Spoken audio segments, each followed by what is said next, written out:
Test mic 1 2 3. Let me see whether it works.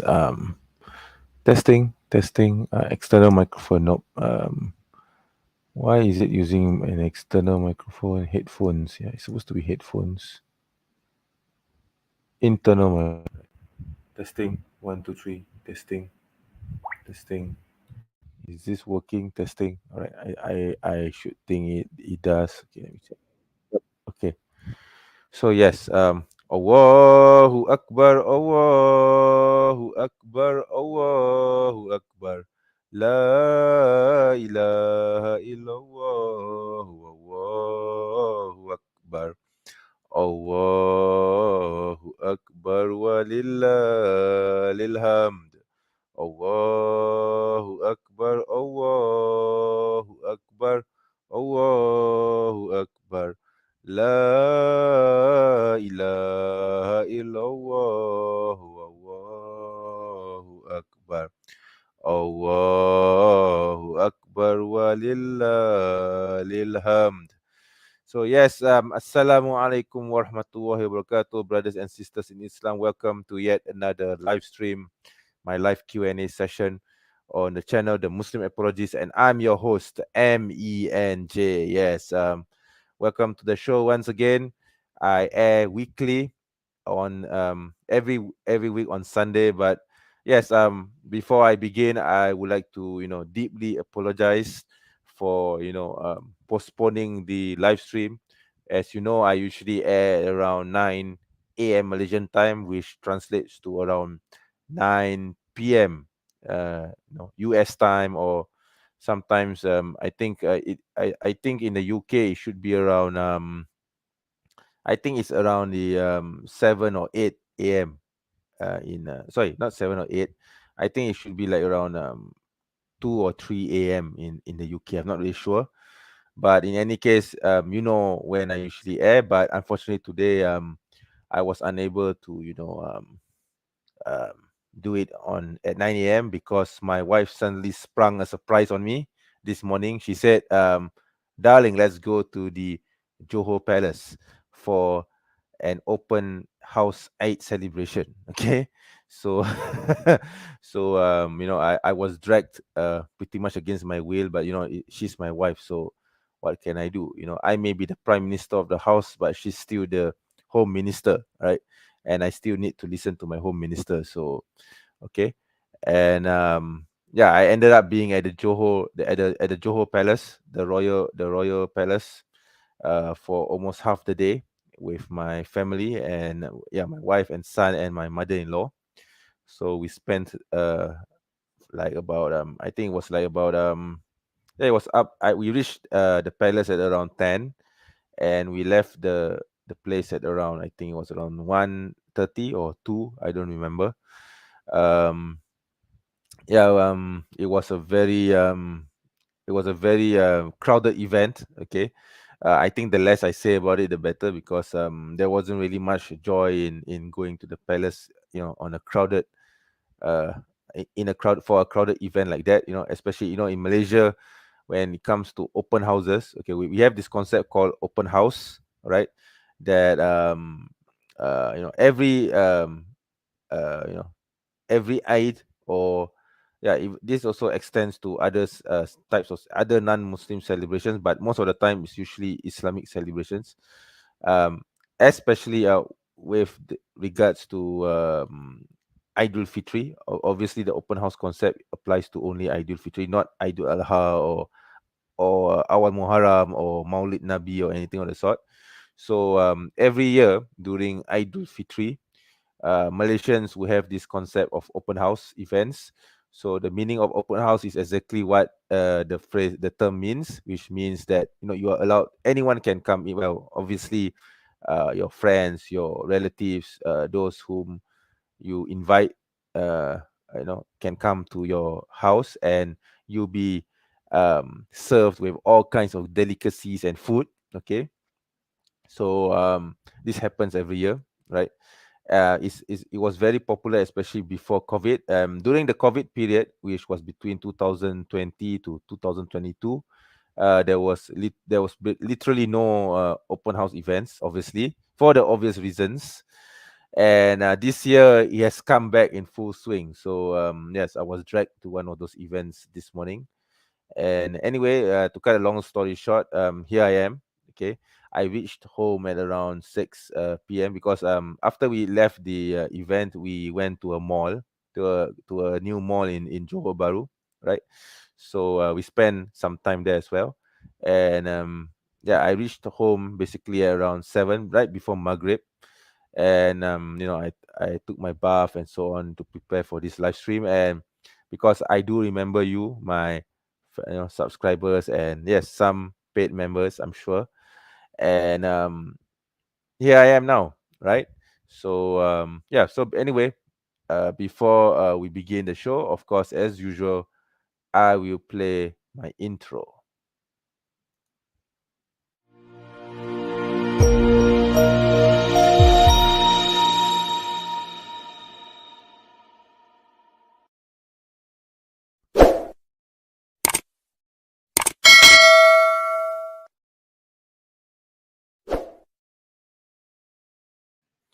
So we are back again.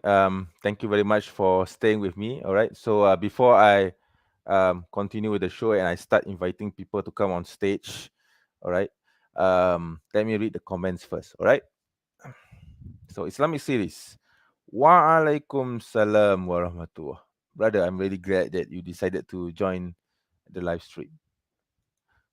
Sydney Football. Waalaikum salam warahmatullah. One of my strongest supporters and one of the earliest subscribers who have joined in almost every live stream that I have done. Okay, whether it's the official ones, which is this of course this particular live stream falls under my official series, obviously, and the ones which are unofficial behind a paywall. I mean, I've seen this brother appearing in almost all of them. Mashallah.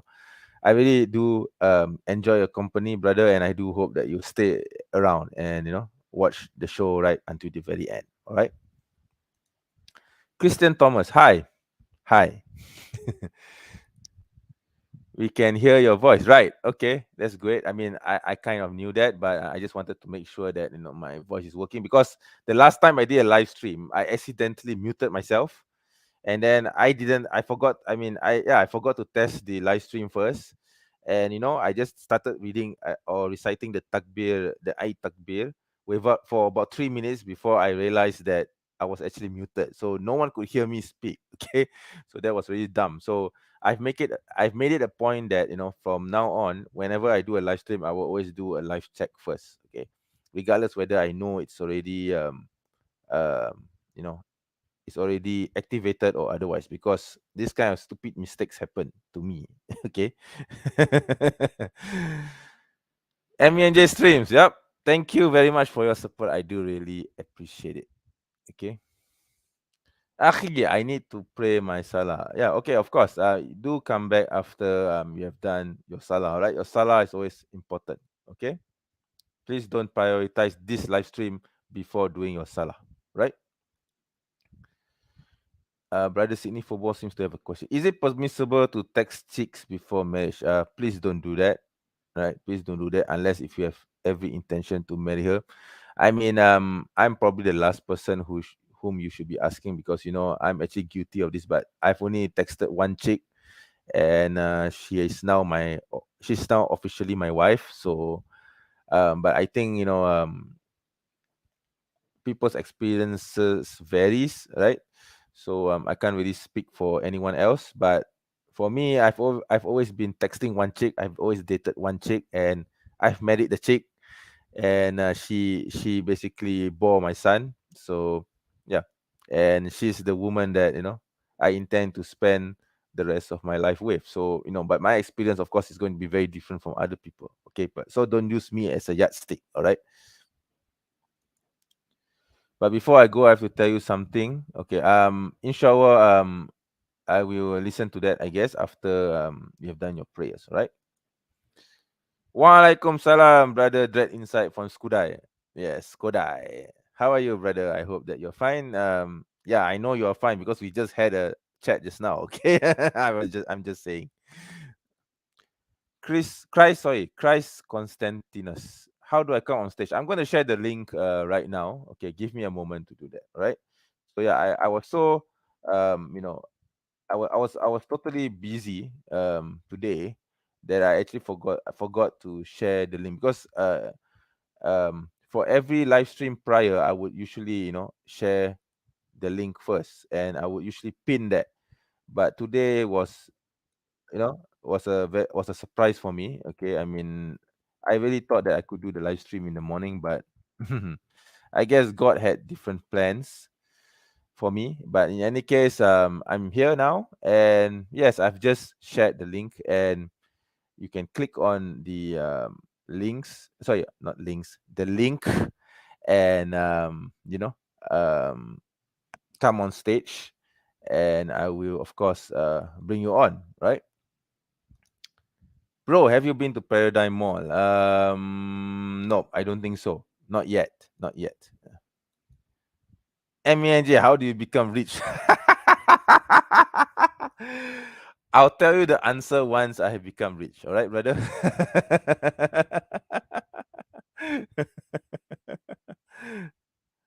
MENJ will go to his grave with his intro clip. I think you do enjoy my intro clip, don't you? Right? Okay. All right. I enjoy your streams as well, brother. The vibe you bring are very nice. I hope I can bring something different to the table. And I want to do something different. And I'm pretty sure I am different from other people, right? So my approach is, of course, going to be very different. Okay.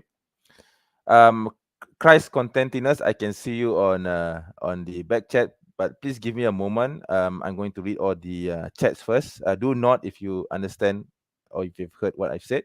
Okay, so I'm going to read the comments first, and then I will bring you on. All right. Next comment.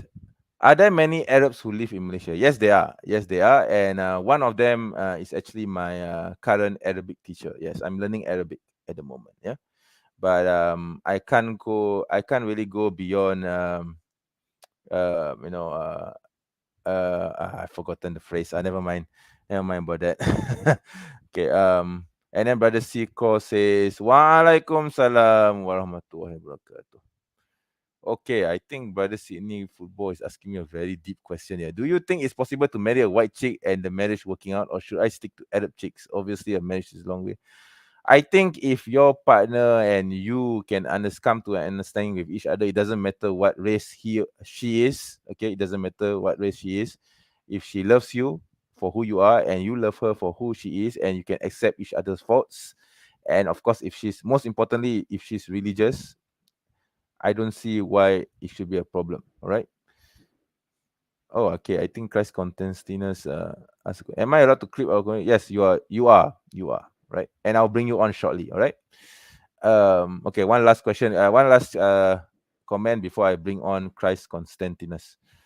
Waalaikum salam, brother Saludin. I saw that you have already subscribed to my channel as a paid member. Alhamdulillah, thank you very much, brother. I do appreciate your support, and I hope other people will emulate that, and I get more paid subscribers.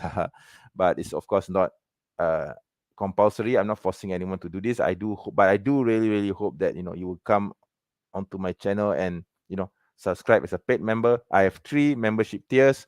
So the lowest tier is about $1. I think it's very cheap. And of course, as a member, you get to watch videos which are only intended for members only. So anyway, I'm going to bring on Christ Constantinus. I'm sorry for putting you on for so long. I'm pretty sure you're waiting for quite a while. So I'm going to bring you on right now. Yes. So there you go. Hello there. Hello, MENJ. Can you hear me correctly? Yes, loud and clear, loud and clear. Yes. Yeah, Yeah. it's How are okay. you? No need to apologize. I'm the one coming onto your show. Yeah, it's okay. I mean, I think this is a very Asian thing to apologize for anything that we make. So, yeah, I was watching Dawa over Dunya's live stream, and All right. particularly the bit where you joined. This was All right. maybe 2 days ago. I'm not All right. sure if you remember, but you spoke to Justin Archangel's media. I did. I did. Yes, I did. yeah. Yes. Yes. Yes, I did. Yes. Yes. And I've been watching you for a while and just following your channel, and I was All right. very happy when you mentioned you were studying Orthodox Christianity. I am exploring Orthodox Christianity. I've just begun this about a few weeks ago, but I'm still looking into it, and I think Eastern Orthodoxy has very interesting traits, and some of them are actually quite unique from the mainstream Yeah. sects that I know. All right, it's like I'm actually very familiar with Protestantism and the evangelical movement, but when it comes to Eastern Orthodoxy, I think I have like little to zero knowledge about it. I don't have any qualms admitting this. I'm pretty much a neophyte when it comes to Eastern Orthodoxy, and I want to increase my knowledge about them. Well, I appreciate that. Before I ask you a question, can I Right. ask you a totally unrelated question? Go ahead. Do you have a favorite superhero? Oh, do you really want to know the answer to that? Absolutely. Really? Yeah. My favorite superhero is Tony Stark, Iron Man. Mr. Iron Man. Okay. Yeah, Yeah. that's right. Yeah, Thank you. yeah, yeah, Okay. So I'm not sure if Justin mentioned this in the live stream, but yeah. Orthodoxy's main claim to be an Abrahamic faith is that All right. just like several apostolic churches, like the Catholics Okay. and Coptic Church, Okay. Orthodoxy possesses a liturgy. So we Yeah. worship in the Okay. style that Isa Musa worshipped, and we Okay. have vestments, we have icons, priesthood, Okay. incense. Yeah, so All we right. see a mirroring from Moses. So I just want to ask you, the Muslim apologist, in Sorry. Islam, Sorry. Before you ask your question, I just want to clarify. You are an Orthodox Christian yourself? yes, Okay, fantastic. All right. So, okay, continue the question. Sorry for yeah. So interrupting you. Yeah. I, Yeah. I don't want to start keep rambling, but in Okay. Orthodoxy we see a mirroring from what was around in the time of Prophet Musa. We see Right. that in our religion. So I just want to ask you, the Muslim apologist, what is Islam's explanation for the lack of Suleimans Temple, the lack of a priesthood, icons, etc.? I think I would say that the Quran is not a historical book. Let's make it clear. The Quran is not a historical book. It points to certain events in history. We do believe that the events in the Quran is historical, but still it's not a historical book. So certain details are actually omitted from the Quran because the Quran feels that it's not important. Because what the Quran wants to stress upon is the theology and the lessons behind it. And even if he does mention the stories of the prophets, which are quite a lot, it won't really focus on details like Solomon's temple, or the number of priesthood, or how many wives does Solomon had, or all those kind of details. Those things are not important in the Quranic understanding, or in the by the author of the Quran himself. Okay, so the Quran feels that these things are distracting and does not have any impact on the main message, which is basically the theology of which calls to the worship of the one true God of Abraham, because we Muslims do believe that the one true God of Abraham is the only true God, and that this message has been passed down from the beginning, since the time of Adam, right until the time of Jesus. And when the Prophet Muhammad sallallahu alaihi wasallam came, this was also continued by him, and he was the final messenger to preach this. And yes, that's pretty much my understanding of it. Yeah. If I could just comment on that, I understand that you said that the Quran doesn't specifically outline why Suleiman's temple was like this because it's not pertinent to Tawheed and understanding Exactly. Allah. Okay. Uh, Exactly. I think there is a story in the Quran regarding Solomon, meeting the Queen of Sheba, and the incident when the Queen of Sheba was transported to, sorry, her throne was transported to Solomon's palace, and and then the Queen of Sheba traveled to meet Solomon, and she was surprised that her throne was there, and this kind of details are there, but those things are just for the effect of the story, to make the story more interesting. But other than that, we don't actually have any other details, like who is the Queen of Sheba, what was her name, yeah. how and when was her rule. We don't know who she really is, in terms of details, right? Because the Quran doesn't feel it's important, you see. It only talks about certain details which only gives effect to the majesty of the one true God. That's my understanding from the Quran. Yeah. Okay, I hear you. So I understand that it's not pertinent for you to, know the wisdom behind Suleiman's temple, etc. But Yes. say a Muslim was to pick up the Old Testament and comb through it, if he really wanted to use the Quran and the Hadith as the litmus test, would it be permissible for him to say what part of the Old Testament is, in line with the Quran, such as, the temples, the priesthood? Yeah. Is that permissible? It is permissible because we believe that the Quran is muhaimin over scripture. The term muhaimin means as a yardstick or criterion. Okay, there's another name for the Quran is furqan. So we believe that the Quran is muhaimin over scripture, a yardstick over previous scriptures, and it is the furqan, the criterion. So whatever we take from the Bible, we have to judge by the standards of the Right. Quran. You see, so whatever that conflicts with the Quran, we can question it or we can dismiss it. Okay, like for example, the idea that I think there's this story mentioned because you mentioned Solomon. I think there is this story in the Bible where it says that Solomon, in his old age, he fell to idolatry. So this conflicts with the Quran because the Quran says that Yeah, yeah, I Solomon understand that. was pious, and he remained obedient to the one true God right until the end of his life. So this kind of details, of course, we reject Yeah, totally because okay. So if you yeah, yeah. understand the methodology, yeah, this is I- how we use If it. I could Yeah, like narrow down what I'm trying to get at is to two things: sure. liturgy and icon. So, in your study of Orthodox Christianity, have you studied iconography? Not yet. I haven't really gone into it, but I've seen that you have used a lot of iconography to illustrate the saints. So Yeah. I'm still looking into it. I don't really understand the purpose behind this, but I'm still Okay. looking into it. Right. Yeah. Is iconography haram? Yes, it is. No doubt about it. Is veneration haram? Veneration of what? Veneration of the So, icons? it does the Quran affirm that Bani Israel venerated the Ark of the Covenant?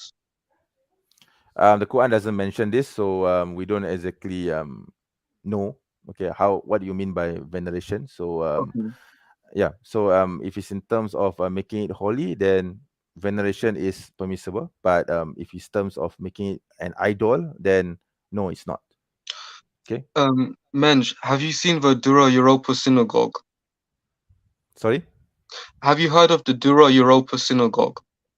No, I don't think so. Not So yet. this is a second to third century Jewish synagogue which archaeologists found, and Okay. within that synagogue there was like walls, literal walls full of, sorry, beautiful elaborate icons. And the reason why orthodoxy, as an Orthodox Christian, we believe that rabbinic Judaism is not an Abrahamic faith, is because they don't possess icons. So if I could just, attach myself to the topic of icons, do Muslims venerate the black stone? If you're talking about Hajarul Aswad, then yes, we do venerate the black stone in a sense that we emulate the Prophet because there is this hadith where Umar, the second Caliph, he kissed the black stone, and then he said that I only kissed the black stone because I saw the Prophet kissing you. Otherwise, you are just a stone and you have no power over me. So in terms of veneration, not in the same way as I think Eastern Orthodox would do for their iconography. You can correct me if I'm wrong, but in terms of emulating the Prophet, then yes. If you mean veneration by that, then yes, we do venerate it because the Prophet did the action towards the stone, and therefore we emulate the Prophet for Do doing you so. mind telling That's me if what you can. hadith that is from so I can research it? I can't recall the exact hadith right now. I will probably maybe I'll put it in the description of this live stream if Yeah, you don't and mind. just to Yeah. comment on that, I'm not a learned, I'm not learned in terms of Islam, but I've heard that there are some Muslim scholars that say All right. the veneration of the black stone is association. Is that true? No, I've never heard any Muslim Okay, scholar saying this. so All it's right. a Yeah. universal accepted practice. It is accepted that if you go to the Kaaba for your Hajj, then it is a sunnah. It is Okay. exemplary for you to kiss the black stone if and when you can. It's not necessary for the worship, but you do it because you love the Prophet and the Prophet did it. Therefore, you want to emulate the Prophet in doing so. but the stone itself doesn't have any power over you. It's not anything special. It's not an idol. It's not God. It doesn't have any special powers, right? So we Yeah. only do it because the prophet did it. That's all. Yeah, Okay. yeah, That's a fair answer. right. So this the second thing I wanted to ask you was the Okay, topic of liturgy. Are you right. familiar with the story of Nadab and Abihu? I'm afraid not. I think this is in your Orthodox Bible. Oh, yeah. Yeah, Forgive me. I haven't. I have a copy of the study Oh wow. Orthodox Bible, but yes, I do. I But don't I even think have it myself. I think I showed it during the stream that you Yeah, yeah, yeah, mentioned in the what we're doing, but yeah. I haven't finished reading it yet. Yeah, Oh, yeah, well, yeah. I'm a bit envious of you then. Thank you, thank you. Yeah, yeah. So forgive me. I should have come with the actual book number, but Nadab and Abihu, they were Israelites. I believe Okay, they belonged to the priestly class of Levite. So okay, what they essentially did was they offered strange fire. Now, what that means is they went into the temple and they worshipped literally however they wanted. Now, okay. the Orthodox Church teaches that, for example, you might see some Christians nowadays, if you walk into a church, they do this, say, Jesus, Jesus, fill me. And then, I it's think very, I think those are from the Protestant churches. yeah, Yeah.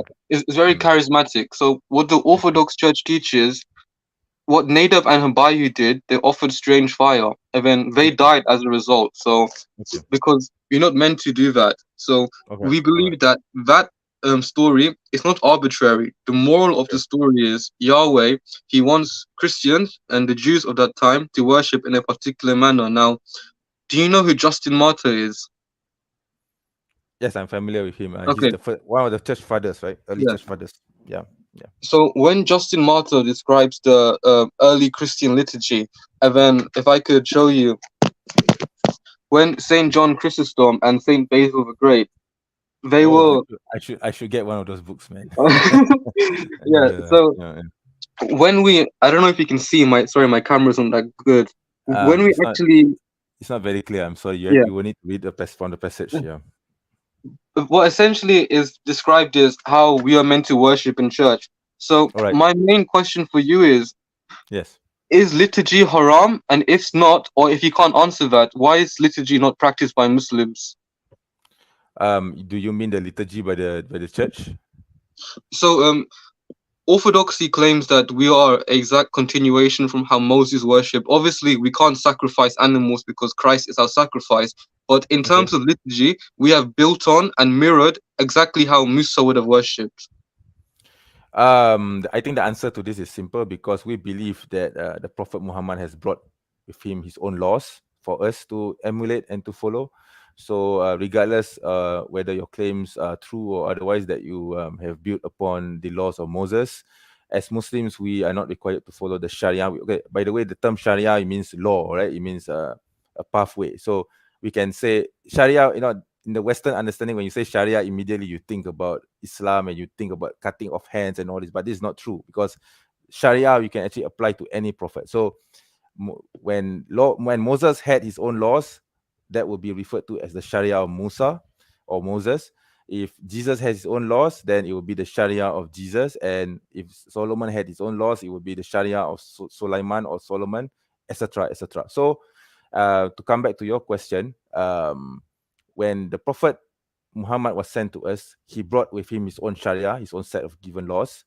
Therefore, any other laws, like, let's say if it is true that you do follow the Sharia of Musa, of Moses, these laws are, not considered to be applicable to us because we are now the followers of Muhammad sallallahu alaihi wasallam, and therefore the laws of Muhammad sallallahu alaihi wasallam, the Sharia of Muhammad supersedes the laws of Moses. Okay, that being said, there are still laws within the laws of Moses, the Sharia of Musa, which are still, inherent in the laws of Muhammad or the Sharia of Muhammad. Like, for example, the Ten Commandments, although we don't call them the Ten Commandments specifically, you can still find them in Islamic Sharia. So, like, for example, thou shalt not worship idols, thou shalt not covet someone else's wife, thou shalt not steal, etc. These things are actually still in the Sharia of Muhammad or in Islam itself. Yeah.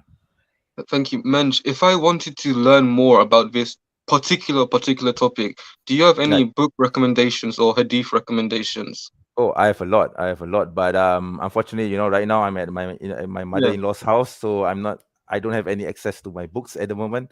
So maybe you will need to come back yeah. to me again, probably next week if you come onto my live stream next week, and then I will probably give you a list of them. Right?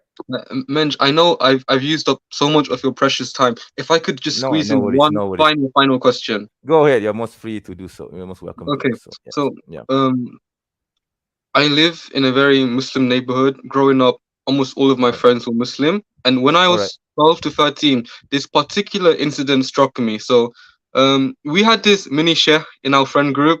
Like this guy Okay. was the most knowledgeable Islamic guy. Like he could, Right. he knew like hundred hadith on the back of his hand. So Right. there was this guy. He had like the eyes of a tiger on his shirt, right? And Okay. his Okay. prayer mat was a picture of like a tiger. Like it was actually a towel, like a kid's towel. Okay. And then Okay. All right. All the, right. the, the mini sheikh was like, Ahi, what are you doing? This is totally haram. This is totally impermissible. Uh, the picture drawers that will be in hellfire, the worst punished. And then the brother was so confused. And then the mini sheikh was like, Ahi, every time you draw eyes, you are you not afraid of hellfire, etc.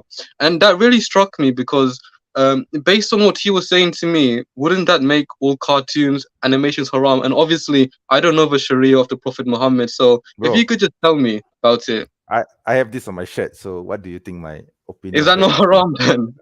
No, it's not. It's not Okay, because it's a portrait of my face. So why okay, should I mean I'm just basically recreating my face. It is my logo, but it's also based on my face. So why should be a haram? Okay. So with regards to that particular viewpoint, of course there are Muslims who say that all types of drawings are haram. All kinds of animation, photos, whatever is haram. But I take a more moderate view of the matter.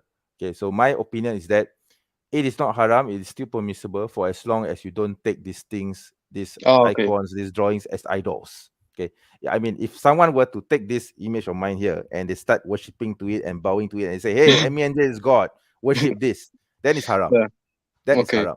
Okay. But if I'm just wearing this and just say, "Hey, come to my channel. My channel is the Muslim Apologist, and this is the logo of the Muslim Apologist." Why should it be forbidden? This is just a yeah. marketing So tool, a promotion.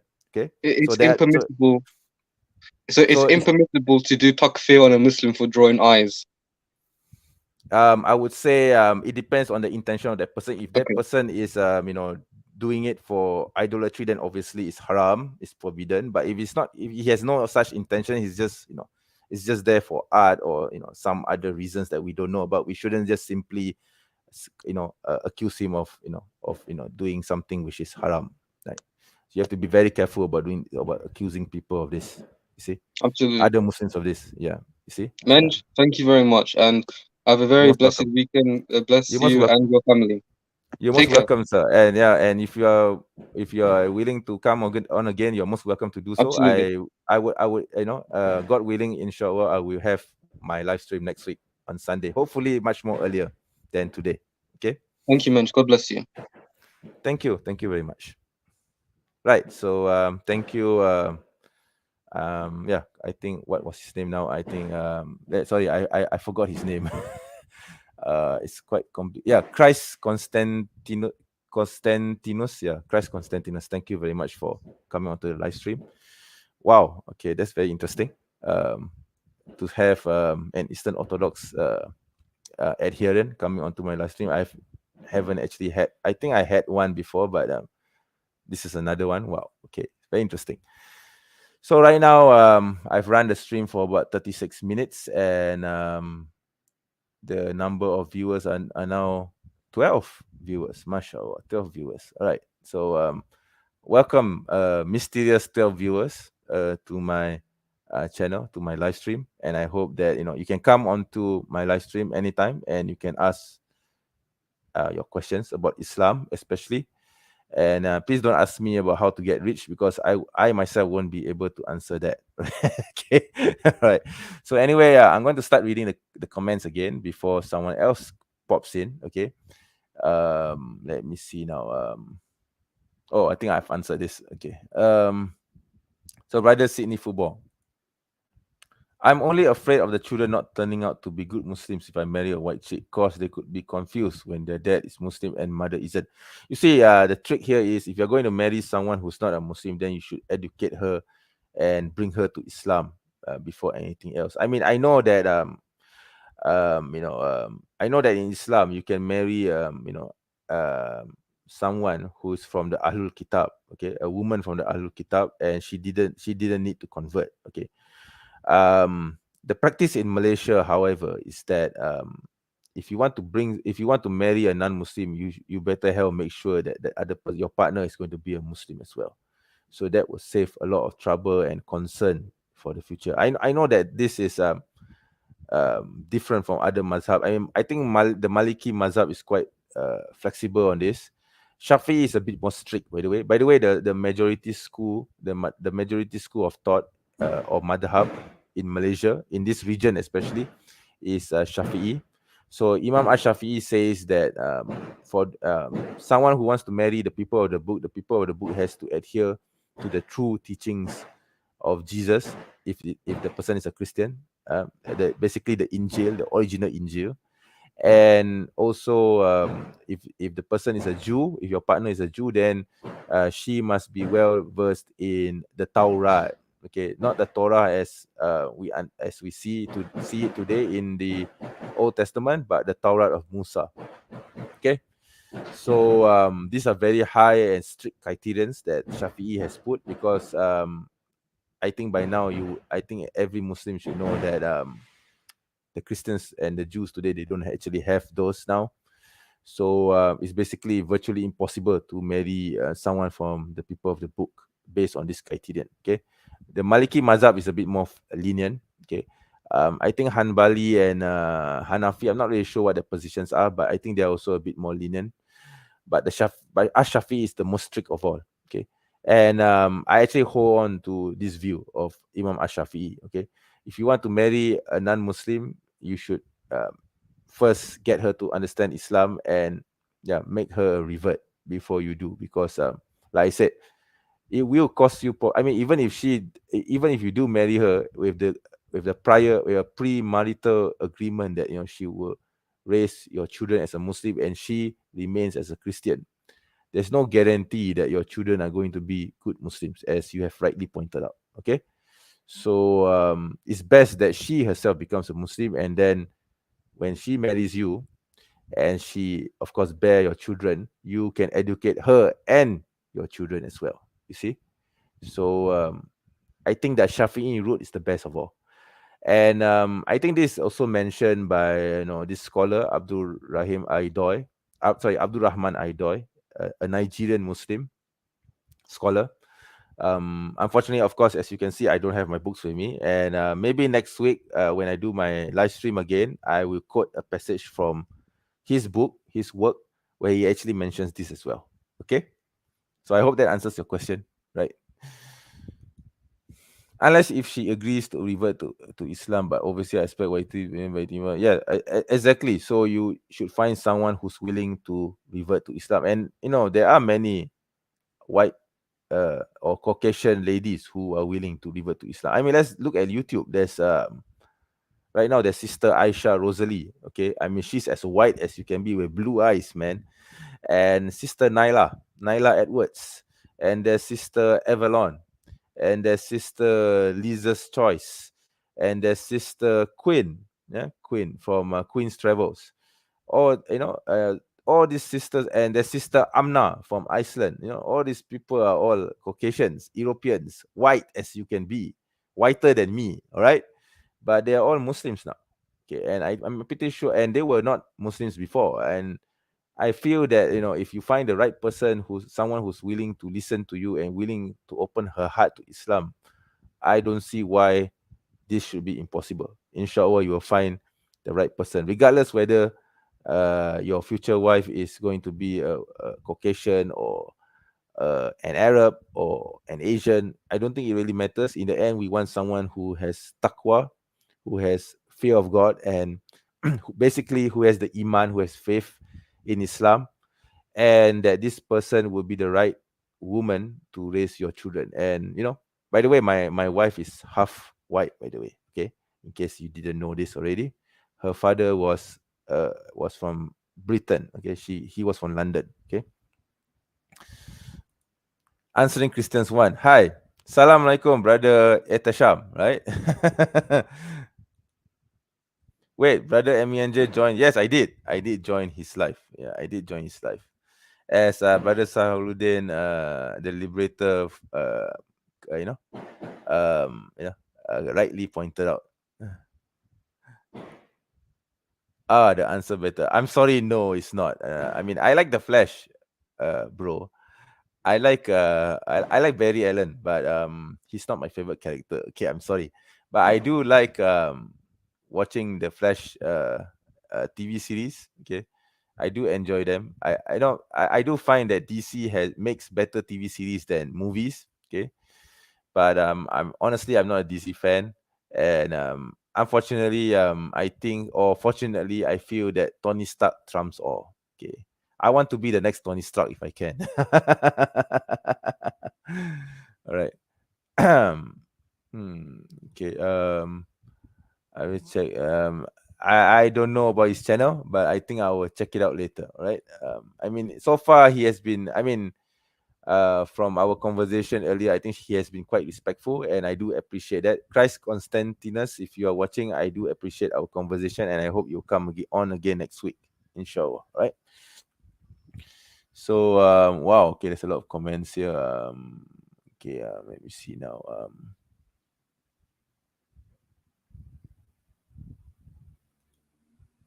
Claire, are you going to let me on to obey 18:4 of the Quran, which Muslims are too afraid to do even now? I'm not sure what you mean by this verse. Wait, let me check the verse. Quran 18:4. Quran 18:4. And to one those who say Allah has taken a son. Yeah, of course. Of course, I will let you on, Claire. Oh, by the way, I can see you right now. Hi, Claire. Please give me a moment. I'm going to have to read the comments, all right, before I come to you. Okay. Let me see now. Yeah, as Sydney Football said, all right. This guy goes anywhere, everywhere, claiming I wouldn't know about that. So far, he has, like I said, so far he has shown some civility. So I think it's only fair that I show some respect to him as well. That it doesn't matter what he said on other live streams. At the moment, it doesn't really matter to me. So let's see what his intentions are in the coming weeks and months. All right. Where did Abraham confess sins or do the Eucharist? Yeah. Okay. Interesting point there. All right. Wow, there's a lot of comments here. I think someone's commenting about my wife. Half British and half Malaysian. Yep, exactly. That's my wife. All right, that's my wife. That's my wife.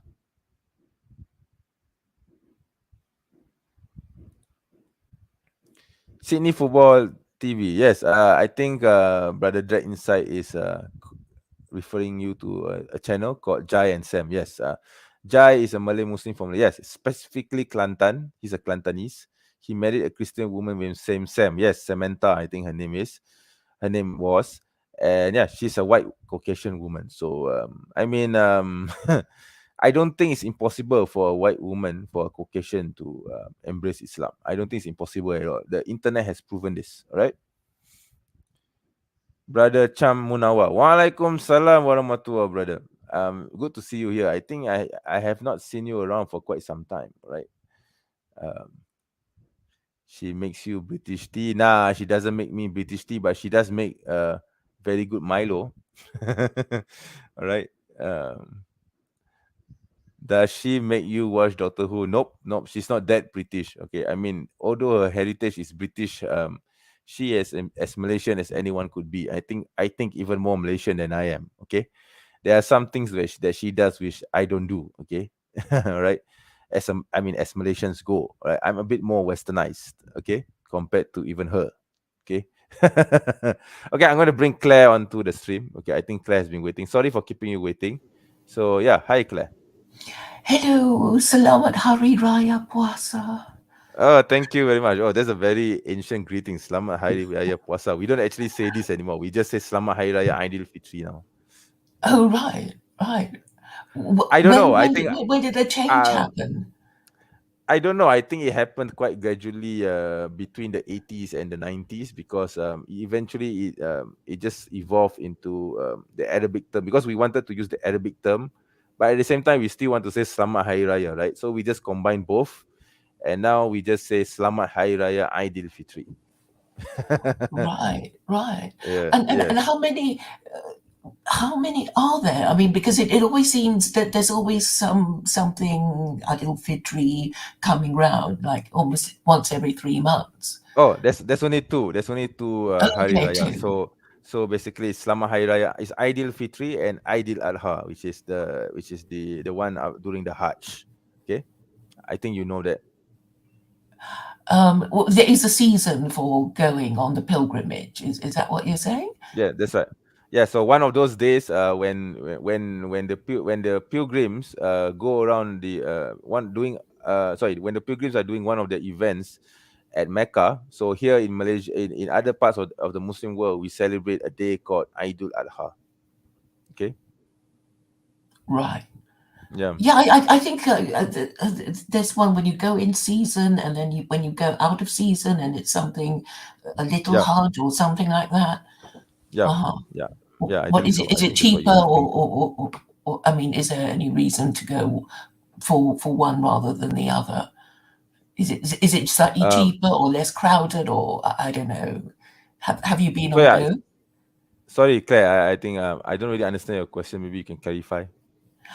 Okay, I understand that when you go on Hajj, there's Right. is that something called a mini Hajj when you go out of season or something, Oh, or Umrah. Umrah. The Umrah? Umrah. Yeah, that's the one, right? Yes. And Umrah. Yes. Yeah. Yeah. and it's not so crowded, and it's off season. Yes. Is that okay? Yes, that's right. It's I mean it's encouraging. We call it the minor Hajj. So the major Hajj is of course the one that happens every year during Zulqa'dah. Okay, the month of Zulqa'dah, and Umrah is what happens is for those pilgrims who go to Mecca for the rest of the day for the rest of the year. Okay, like for example, if you go on your pilgrimage to Makkah now, okay, in Ramadan, then that would be called the Umrah.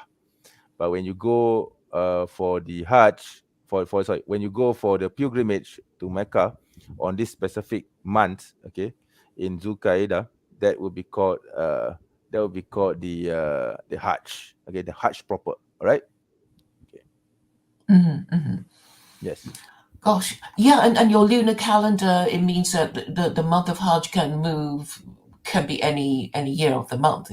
Is The that how it works? the Umrah can be at any year of the month, but the Hajj can only happen in this particular month of Zulqa'dah. Okay.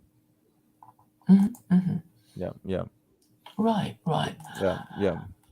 So I was just saying in the chat this thing about chapter I 18, think verse yeah, 4. I think before we continue, Claire, I don't know why, but brother Sydney football is saying that you are a Zionist. I don't know.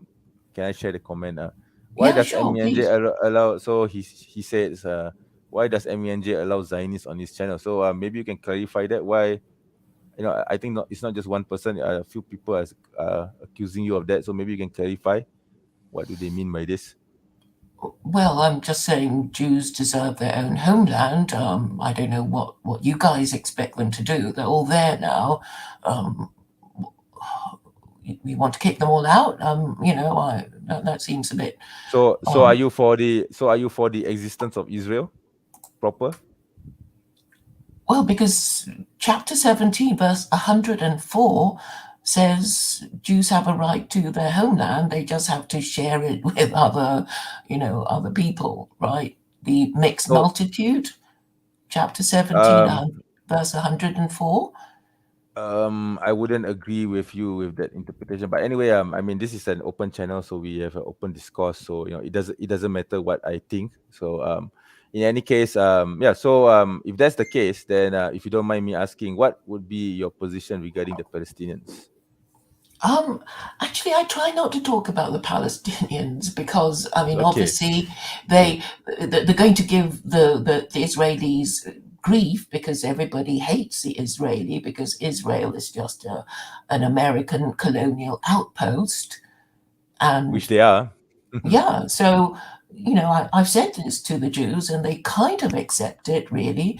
And I know they're having problems with their Israeli Supreme Court because the religious Jews, I mean, they voted in this election of theirs, and they got a majority, and basically the Israeli Supreme Court is saying we're going to veto all the laws you want to pass. We're going to, basically trash Judaism because the secular liberal Israelis are basically liberal Democrats, and you could say they want to worship the false idol of liberal democracy, and these religious Jews don't agree. And I don't know if you know that I've been saying, how about secular Quranism with Israeli characteristics? It will solve your problems because it's a kind of, equalizer. It'll make, your secular Jews not so extremely, sexually liberated, and it'll make, the more fundamentalist But religious but Jews but sort of, yeah. but for the sake of the argument, let's say Israel does agree to your understanding of secular Quranism, as you call it. Wouldn't that conflict with their own halakha, their own Jewish laws, because they too have their own standards and yeah. Not at all, because I think you would, as a Jew, not have a problem with Sharia because they always say, oh, what is halal is not kosher, but what is kosher is halal, and we have much higher standards, and our religion is far more restrictive, and we were put on earth to be God's chosen people, setting and upholding standards and promoting the no-hide laws, and and we're so triggered by idolatry, and I mean, the religious ones kind of say that, and I'm saying, if you're saying that Orthodox Judaism is so strict, then Sharia should be a walk in the park for you. It's actually Judaism light. And therefore Yeah. you shouldn't have any problem with it. But I mean, obviously, it's not the religious Jews who have the problem; it's the secular Jews, and half the Jews in Israel are secular, and they get That's true. funding from the State Department to go on these Yeah. demonstrations and obstruct highways and generally act violently because a lot of these Israelis are not. Well, they hate Judaism basically, Yes. and they want to wipe it out. Yes. So yeah, I wanted to ask you, because you said something interesting there about the Jews having their own land. I think the issue with the people in the chat right now, the brothers in the chat right now, is that you said that the Jews deserve the homeland, and there are some Palestinians here, and of course they're going to be upset because they believe that they have a right to the homeland. I have to actually sympathize with them more than I do with the Jews, because basically the Jews were kicked out of their own of the land, and they don't actually have a right to reclaim it again, if you ask me. Okay, but okay, since we are on the subject, would you actually condone Palestinians being kicked out of their own houses, or over in the name of Jews having the right to their own homeland? Would that be coherent, I or know some of them want to do actually that. be in I know some of them want to do would that that, actually but be I mean um, would that be in line with secular Quranism as you no, propose? secular Quranism is a one-state solution, and currently in Israel they need a two-state solution just for Jews. The secular Jews and the Right. religious Jews. So Right. it's obviously something that can't continue because there are all these religious Jews, and they voted for in their majority to have more socially conservative laws, and the Israeli Supreme Court is basically saying we're going to veto any law that the Knesset makes, and Yeah. obviously they're not happy, and the American war machine is going to be overstretched very soon if it does start World War III. And I think one of the things that I'm doing is I'm basically telling the Americans, it's like all the problems you're having now in America. I know the Americans don't really care about us, but they're worried about their own government. They are not happy with their elementary school children being told that they could be transgender, that there's lots of things they're not happy about. And I say to them, look, you don't have an official religion. America does not have an official religion. And all the problems you're getting now is because you don't have an official religion. And it can't be Christianity because of what the founding fathers did. They separated the church from their state. And actually, it would be un-American for them to say, oh, we're now a Christian country. And actually, a lot of white Americans wouldn't agree with that anyway. So I'm saying, there's only one religion. You're not going to adopt Judaism. You're not going to be adopting Hinduism or Buddhism, and Christianity is kaput. There's only one religion left, and it is the one beginning with I, and they freak out. And but anyway, the message is slowly getting through. They don't like it, but and once America adopts, I don't think it's a bit much to expect them to adopt Islam, but I think secular Quranism is a kind of, Islam light. They're not going to be forced to, I guess what they're worried about is they're going to be beheaded if they don't, convert to Islam. So I've been saying, look, don't worry about it. First Amendment supported by Chapter 2, verse 256 of the Quran that says, there is no compulsion in belief, truth stands clear from error. And actually, it's an American thing because there is a White House Quran.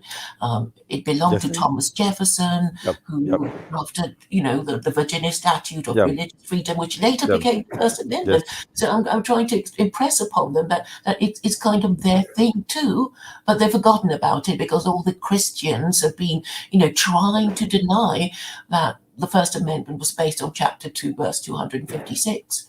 They try to pretend like, oh, Jefferson owned the Quran, so what? I have plenty of books that I bought and never read. But the history is that Jefferson had to negotiate with the Barbary pirates, and history is on record of him, having to read the Quran, the better to equip him to negotiate with the Barbary pirates, who were causing a problem for American shipping. And I'm basically, just trying to impress on Americans that, it's their thing, really, but they just have to acknowledge it. And there's been a lot of lies in American history, and they have to understand their own history. And so do Europeans need to understand their own history because, basically, it just used to be the case that in Europe, if you lived under a king, you had to follow his religion, because you had no choice. And if you didn't follow his religion, they were going to burn you at the stake, because that was how it worked, that whatever is the religion of your king, that also has to be your religion. Okay, fair enough. Because I guess it wouldn't work otherwise, because you can say, oh, but my God is this other foreign god, and my God curses your the king. So I guess they weren't going to have any of that. And obviously a lot of these Europeans hated it, and when the founding fathers arrived in the new world from the old world, they understandably said, we're not going to have any of that. We're not going to be forced to pretend that we believe that Jesus is God and be punished for not saying that. And they were having a lot of problems, in the new world too, because there were all these different kinds of Christians, and they disagreed with each other, and they were fighting and killing each other too. And understandably, Jefferson said, well, we're not going to have all this, rubbish here in our new country.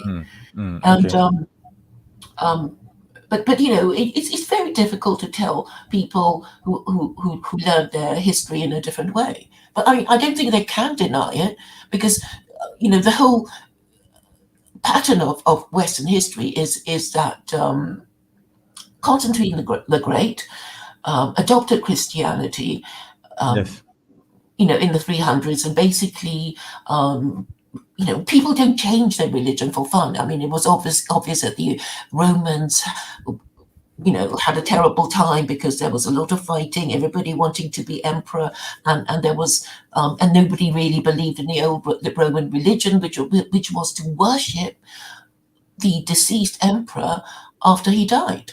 And it's just a formality. Nobody really believed that anyway. And that's why, they were fighting. And Constantine said, no, we've just got to have a different religion because the imperial cult was failing. And Christianity was just the biggest idea around. And he called the Council of Nicaea and called all the bishops, the Christian bishops, and they couldn't agree. Maybe about the schism between Trinitarians. In the nature of Jesus, the nature of Jesus between the Arians and the Athanasians. Yeah. And basically the Arians were saying, oh, Jesus was, a divine angel, or and the Trinitarians said, no, he's got to be the co-equal of God. And yes, I think I've solved the mystery of the Trinity, and I'd like to be able to explain to you. You want to explain the Trinity to me? I thought you despise the Trinity. No, but we have to understand how it came about because of these two different groups of bishops who one said Arianism is easier to believe, and actually Constantine and his son were Arians. Because it was easy to believe because the Romans believed in all kinds of gods, Jupiter, Venus, all that. So it was easy for them to believe that Jesus was this divine being, right? Yeah. And then the Trinitarian said, no, he's got to be the co-equal of this Holy Spirit and the Father. And in 380, when the Edict of Thessalonica was passed, right, it said the only kind of Christian allowed in the Roman Empire is a Trinitarian kind, and anyone who believes in any kind of Christianity, they're going to be persecuted. And I think the reason is this: if you're going to be having theological arguments with Jews, for example, actually they only, yes, I mean Christians would only be arguing with Jews, and the Jews were going to say, well, our God didn't have to die on the cross. He didn't get hurt. He didn't die. He didn't go to heaven, after he went to hell or whatever, the Nicene Creed says. Our God is whole, and he's more powerful than your Jesus, who's just a little bit divine, and whom you claim is, the Son of God, born of a virgin. And I think the Trinitarians just sort of understood that immediately because they anticipated the argument that the Jews would make, and that's why Athanasius, who was the creator of Trinitarianism, basically said, that's going to happen eventually. So you might as well go with my Trinitarianism, even though you find it a bit hard to believe. Because then the Christians can say, well, Jesus is a co-equal of God and the Holy Spirit. So we win the argument. Okay, right. So that is your understanding of Trinity? Yes, I think I don't think any of them can really argue about that. They can just pretend not to understand, I suppose. But I did explain it to E. Michael Jones when he came onto my channel, so basically it's they've been getting away with it for so many centuries, and they've been lying to their own people, for over 100 generations. So I understand it's very hard for them to accept that, their religion is wrong, and, their parents' religion, their grandparents' religion, their ancestors' religion, going all the way back to Constantine, right? That's so true. it's so I think we should just sort of give them a golden bridge to the Americans and say, look, the American Republic was a great idea. It was a great idea because basically the founding fathers were proto-Muslim. I mean, proto-Muslim in that, of course, they hadn't said the Shahada or anything like that, but they were saying, we reject Christianity, we reject monarchy, because Christianity was used to support monarchy. Mhm. I mean, Okay. that was what Constantine was doing. It's like, I have the divine right to rule, and the priest will say, I'm so wonderful and I have the right. And but it's been failing for 500 years. So basically, there were the wars of the Reformation, and they suffered terribly. Yeah. They even actually forgave cannibalism because things were so bad that most people practiced it during the Yeah. wars of the Reformation, and then they burnt each other at the stake for being the wrong kind of Christian. Yeah. So Yeah. they're Yeah. basically traumatized Yeah. that they can't accept that, Yeah. Yeah. and basically Yeah. Sorry to interrupt you, Claire. But speaking of which, I actually had this interesting conversation with Unitarian, biblical. I mean, he called himself a biblical Unitarian guy. Yeah, a biblical Unitarian. So this person was saying that you can actually derive a Unitarian God from the Bible, that Jesus is not divine. Jesus was not divine, and that the prophets of the past never preach a Trinity. So would you say that, have you ever talked to or contacted a biblical Unitarian, a person who claims to be a biblical Unitarian before, and what do you actually think of them? Well, I'm saying they're proto-Muslim too. It's like, well, but the Unitarian Church in America is not doing any good. I mean, they were the most liberal kind, and went along with all the the sexual liberation and everything. And also these Unitarians, they can't make up their minds whether Jesus was born of a virgin or not. So Okay. it's like, well, if you want to believe in God and worship him properly, why not just sort of go for the most high status religion, i.e. Islam? And the only reason why you're not doing it is for, cultural reasons, because you don't like Muslims or whatever. Well, the thing is, he claims that the reason why he's not a Muslim is because he has a problem with Islam denying that Jesus is the Son of God, because he believes that Jesus is the Son of God, and of course certain aspects of certain aspects of what Trinitarians themselves believe, like for example the redemption of sin through the blood of Jesus, the crucifixion itself, and the resurrection of Jesus from death. That those are things which he also believes as well, which of course it contradicts Islam. So he doesn't seem to be able to accept that this is rejected in Islam. And although he says that he doesn't believe in the Trinity, but there are still things which Trinitarians believe that he holds to, although he interprets it in a different way. Yeah, so what do you think about that? Well, I mean, I suppose they don't like me because I'm quite brutal about their idolatry. It's like, hey, did you know? How is Christianity not idolatry? And the best they can do is, it's not idolatry. If Jesus is God, that's as far as it can. And then they run out of the room before I can ask them this question. So how is Jesus God? And they can't answer the question because the only authority for the proposition that Jesus is God is the Athanasian Creed. Have Yes, you? that's right. Yeah, and it's just nonsense, isn't it? I mean, Yeah. Obviously. I mean, the Nicene Creed, if you read it, oh my God, it's really mind-boggling. I'm not really sure. I mean, there are some versions of it that says Jesus went to hell and then went to heaven. Right? It's like, what's going? The story is full of holes. There's the Catholic. There's the Catholic version. There's the Catholic understanding. Yeah, purgatory actually. Yeah. Yeah, and the thing is, they've basically given up believing in it.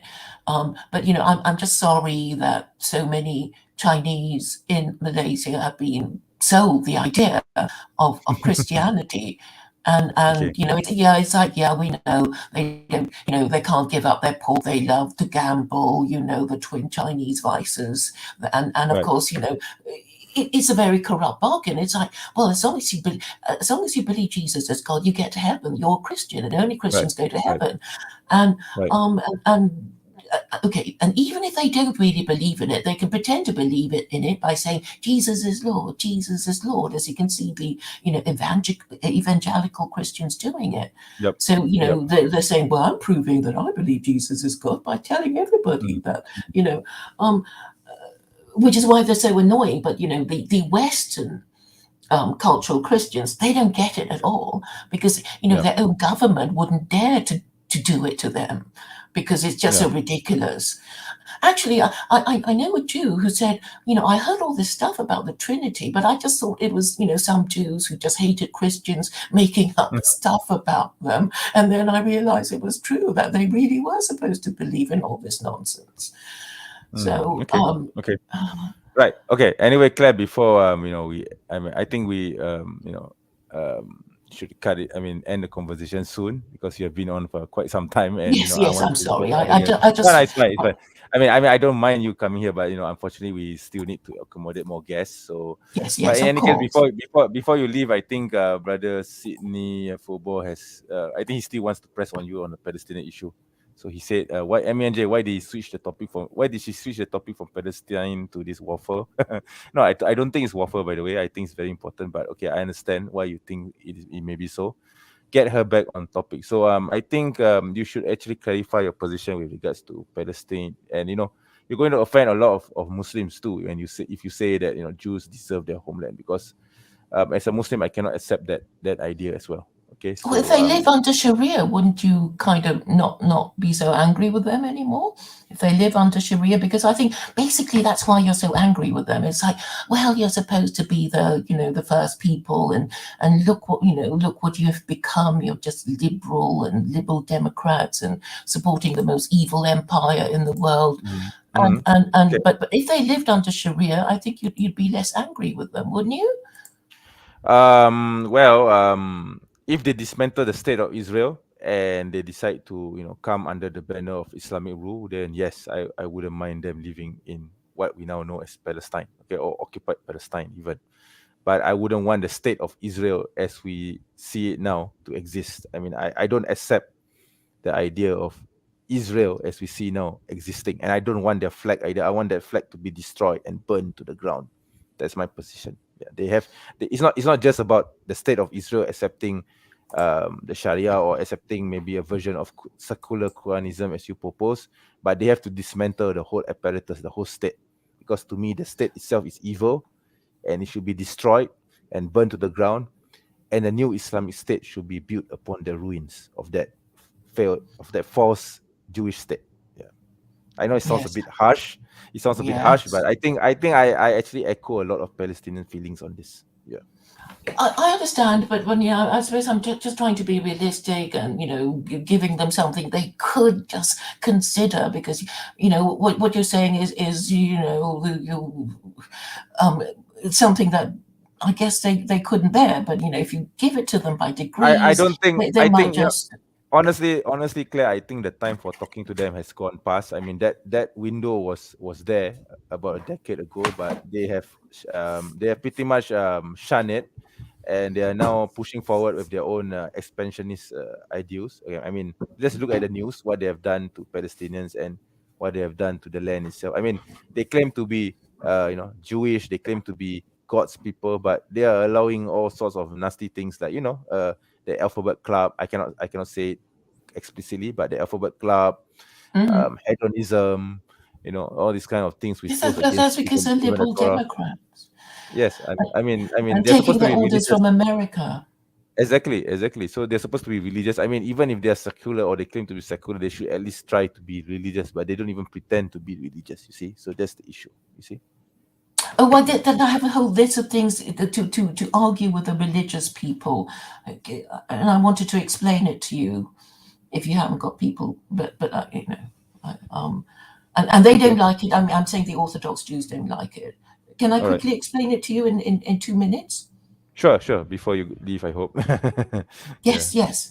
So basically, you know that the Torah have 36 capital offenses, don't you? Yes. Yeah, I do. I'm aware of it. So God never said, oh, don't worry about it, Jews. I've forgotten about all these terrible 36 capital offences, and they no longer apply. But basically, they go around, saying, oh, God didn't really mean it, whatever. And I'm saying, and I know that some rabbis in history said to Jews about to be stoned to death, they're saying, oh, don't worry about being stoned to death. It just means that if you get stoned to death now, you won't be stoned to death when you get to the other side in the afterlife. And I'm saying, okay, if that is how it goes, then any Jew who doesn't get punished for the 30, any of the 36 capital offences will suffer them in the afterlife. And it's not going to be good for them. And the only way you can escape from all these 36 capital offences is to convert to Islam. That's an interesting way to look at it. Yeah. And they have no answer to it either, because, I'm using, their own, stuff against them. And they don't want to talk to me either. So, well, thank you for allowing me to explain it. Have you heard of the rhyme of the ancient mariner?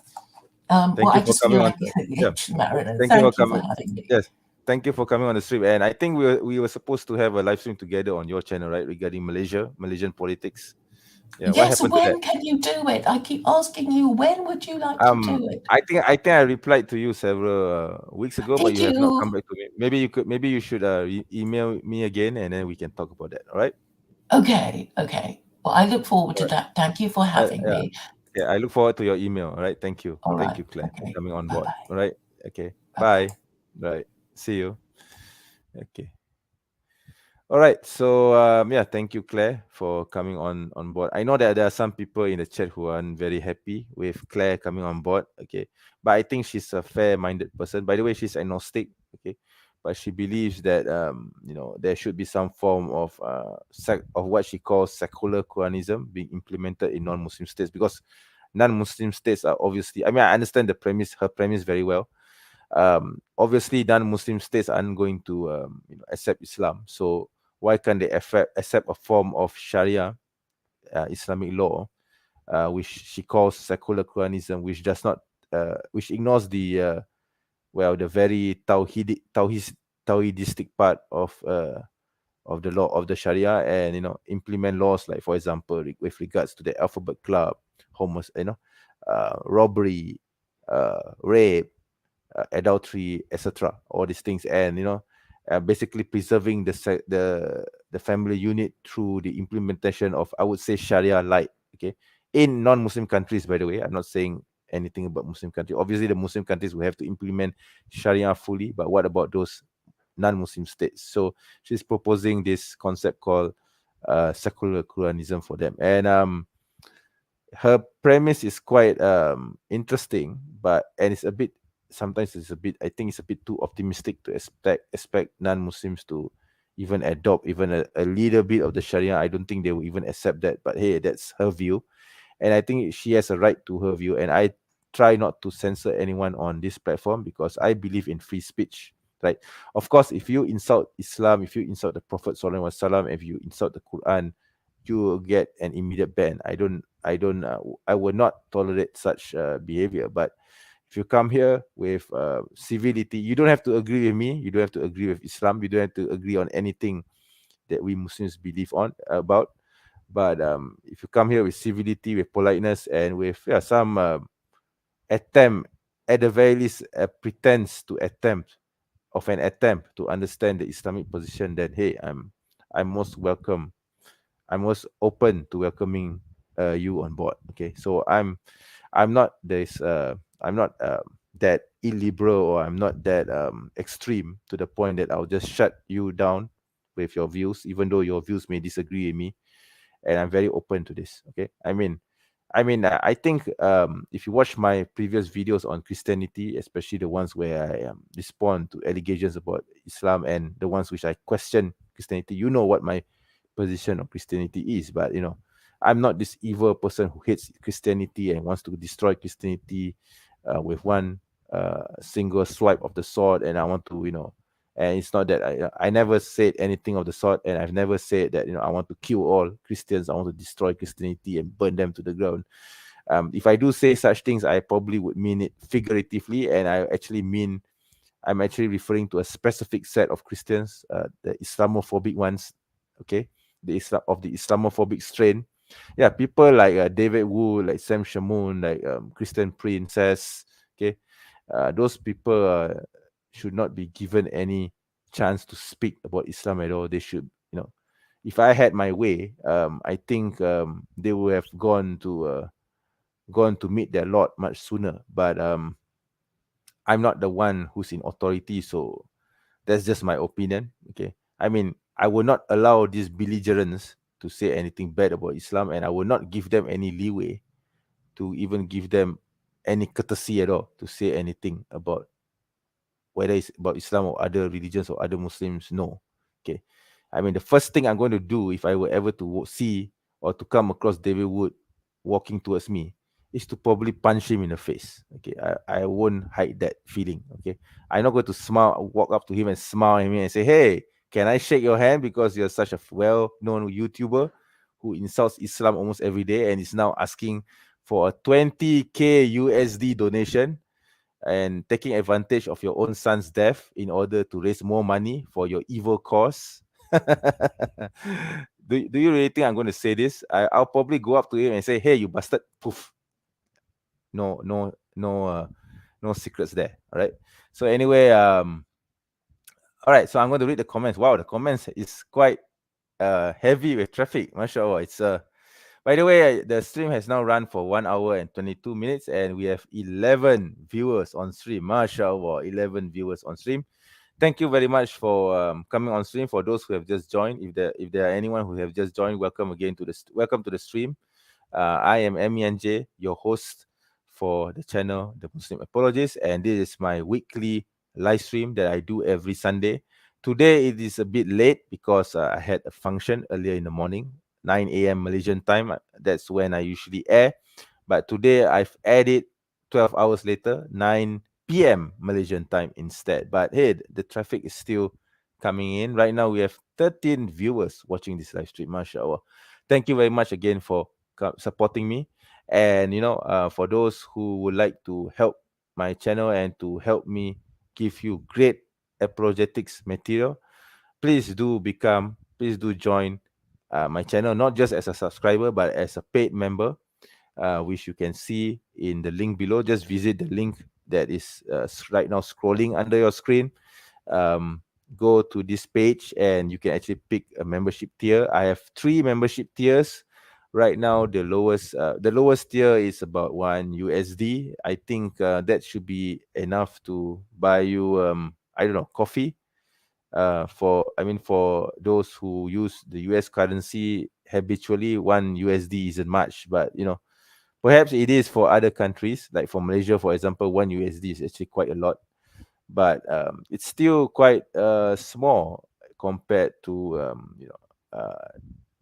the other tiers. Obviously, if you pay or if you subscribe to become a paid member for the higher tiers, I would definitely be more grateful. Of course, who doesn't want money? I mean, it would be stupid of me to deny that I want money, right? But I'm not like the other guy, the other dude who took advantage of his son's death and is now demanding for 20K over funeral expenses, by the way. I think I think a lot of people misunderstood me when I made that post attacking him, because what I meant was one should not be asking for donations for your own son's funeral. Okay, I mean, a funeral expense is your own personal it should come out from your own personal monies, okay, or out of your own personal funds. It's not something which strangers out there or someone whom you have never met in real life should do for you. I mean, if you are really cash strapped for money, okay, then you could actually ask your friends, your relatives, your own parents. Let's say if his parents are dead, okay, he could just ask, his in-laws perhaps, or his relatives. I'm pretty sure he has cousins or uncles or aunties or second cousins, perhaps someone whom he could refer to. When it comes to family, I think they shouldn't have a problem with giving him a loan, okay. But obviously, he's obviously trying to milk money out of his subscribers. Okay, that is why he's giving this sob story of, my son just died. I need 20K to pay for a burial plot. Okay, and yeah, why don't you give me more money so that I can destroy Islam all over again? Okay, the hidden message behind that is. So he's using his friend, what do you meme, to do this. I mean, come on, I there's no use lying to me about their relationship. I know very well that what do you meme is a very, very close friend of David Wood, and he wouldn't do what he has done, which is basically to ask for donations, if David Wood has not instructed him to do so. He's not going to do it out of his own initiative. He's going to do it because David Wood is his closest best buds with him. Okay. So I mean, there's no denying this. Okay. I mean, David Wood, if you're listening to this, I know about your relationship with What Do You Meme. I know about your relationship with Thaddeus. I know about your relationship with ISO. What's her name now? LISO Elohim. What a stupid name for a channel, by the way. I know about your relationship with your brother in Christ, the name of the channel itself. I know about your relationship with I think the channel's name is called House of Hikmah. So all these people are part of his group. And What Do You Meme is actually part of this group as well, but he has his own channel. So he doesn't really involve himself with David Wood's work directly. Yes, and also, of course, let's not forget, Apusi is also part of his team, although indirectly. That's according to what he says, but I don't believe him. I still believe that Apusi is a Christian pretending to be an atheist. Unfortunately, there isn't any real way to prove this, but from his actions, from his words, from the way he, very frequently hosts a Christian on his channel. Okay, what atheist does this anyway? I mean, have you ever seen Tom Jump, for example, hosting Christians on his channel? Okay, even if that Christian is his best friend, have you ever seen an atheist, a very militant and arrogant atheist, hosting a Christian on his channel just so that he could attack another religion? I've never seen this. Okay, I've never seen this except for a pussy. So that is why I think there are strong indications for me to say that a pussy is a Christian pretending to be an atheist. Okay, because he knows that if he declares himself to be an atheist, he's going to get a lot of flack from Muslims. Okay, Muslims are just going to throw him under the bus, obviously, and his words will have no meaning because he's just repeating the lies of Christians, right? From which has begun, well, with regards to the internet, which has begun since 20 years ago. Okay, I'm no stranger to the lies that Christians spread about Islam online because I've been there since from the very beginning. Okay. Anyway, wow, we have 14 viewers right now. Oh, by the way, welcome to the show for those who have just joined. If you would like to come onto the live stream and have a chat with me, the link is at the top. As of course, you can ask your questions, you can dialogue, you can debate with me, or you can discuss with me, or you can have a discussion with me, whatever you want to call it. But like I said, the link is at the top. I'm going to share the link. All right. Give me a moment. I'm going to pull up the link at the top. Let's see. Where's the link now? Okay. I can't find it. I think the link just disappeared. Okay. Okay, I found it. All right. So this is the link. All right. So if anyone wants to come on board, please do just click on the link. Use your browser, and I'll bring you onto the platform right away. Right, and we can have a civil discussion. Obviously, if you step out of line and if you resort to insults, then I'm sorry. It will be sayonara for you. Okay, but I have no problems listening to opposing views. I'm very much a Democrat in that aspect. Okay, I have no problems at all. Okay, and I can accept that there will always be differences between you and I if you are not a Muslim, obviously. And yeah, we can always agree to disagree, but we have to do this in a civil and honorable way, right? Not resort to insults. Okay. So yeah, I'm still waiting for anyone who's willing to come onto stream. Yeah. Of course, if let's say if there are no one else willing to come onto stream, then we'll have to just wrap this up. Okay. Anyway, the stream has been going on for 1 hour and 31 minutes, and Alhamdulillah, there's 11 viewers watching this stream right now, and I'm pretty amazed that even though I've started this stream 12 hours late, okay, later than I had initially announced it for, people are still coming onto the stream, mashallah, and I'm really, really happy that you did. And yeah, I'm sorry again. I really do apologize for having delayed the stream for 12 bloody hours. Okay, I shouldn't have done that by right, but hey, my wife is the home minister. Okay, I'm just obeying her, unfortunately. So it dragged on for more than I could care to admit. But hey, here I am right now, and hopefully this will not happen again next week. Next week I will be adding at my usual time, which is 9 a.m. Malaysian time, GMT 8, and GMT plus 8, by the way. And yeah, you can you can actually take a look at the schedule. I've already queued it up for next week. Queued the live stream for next week, and yeah, I think anyone can set the schedule accordingly, because the calendar in the live stream will adjust according to your time zone, so it shouldn't be a problem, inshallah. All right. Oh wow, Brother Nazmi is here. Selamat Hari Raya Aidilfitri, Abang MENJ. Oh my God, Abang. Maaf dan family, maaf Zahir dan Batin. Yes, likewise to you, Brother Nazmi. Selamat Hari Raya Aidilfitri. Maaf Zahir dan Batin. Semoga keluarga anda dan anda sendiri juga sihat hendaknya. So what I just said to the brother is that I wish him Eid Mubarak, and I hope that he and his family remains well by the pleasure of God, inshallah. Okay, so I can see Brian here. Hi, Brian. Why don't you come onto my stream? I think you have been chatting. You have been a bit chatty, and you've been saying quite a lot. But I don't know what's keeping you from the live stream. Okay, I'm still wondering why you wouldn't want to come on the stream. You have been around for quite some time. You have seen how I've conducted my live streams, but I don't know why you have never come onto my live stream until today.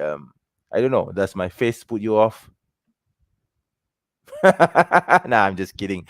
But hey, I mean, dude, I know that you've been around for some time. You've been watching my live streams and etc. So it would be great if you could come onto my live stream, and we can have a civil chat, and have an understanding of each other's positions, because I'm always trying to learn about the other side. Okay, being an apologist, it doesn't mean that I have to be belligerent and rude and evil to other people. Well, except for the names that I mentioned earlier, those bastards like David Wood and Sam Shamoon and Kristen Princess, they don't deserve any courtesy or respect for dialogue. I would never want to have a dialogue with these idiots, But for others, for those who have not shown any hostility towards Islam, I'm always open to dialogue and understanding of their positions, and we could come to common terms between us and you. Okay, as the Quran exhorts, okay, come to common terms. Oh, people of the book, come to common terms between us and you, that we worship none but the one true God of Abraham, and bear witness that we bow to him, to the one true God of Abraham, as Muslims. Okay, so this is the Quranic injunction for us to have a dialogue with the other side. Okay, especially with this verse, of course, specifically refers to the people of the book, meaning the Jews and Christians. Okay. So wow, 13 subscribers, 13 viewers right now. MashaAllah, MashaAllah. That's interesting. Okay, that's interesting. Okay. I'm at work right now and actually got a promotion. Okay. All right. Okay, I understand. Okay. So if you don't want to jeopardize your work, then yeah, I understand. But yeah, I do hope that you will come onto my following live stream next week, because that should be starting at around 9 p.m. your time, okay, instead of 9 a.m. or sorry, should be 11 a.m. your time right now. Yeah, I think next week will be fine, should be fine, because I'm beginning the stream at 9 a.m. Malaysian time. So in the US, it by the rule as a rule of thumb, it should be around 9 p.m.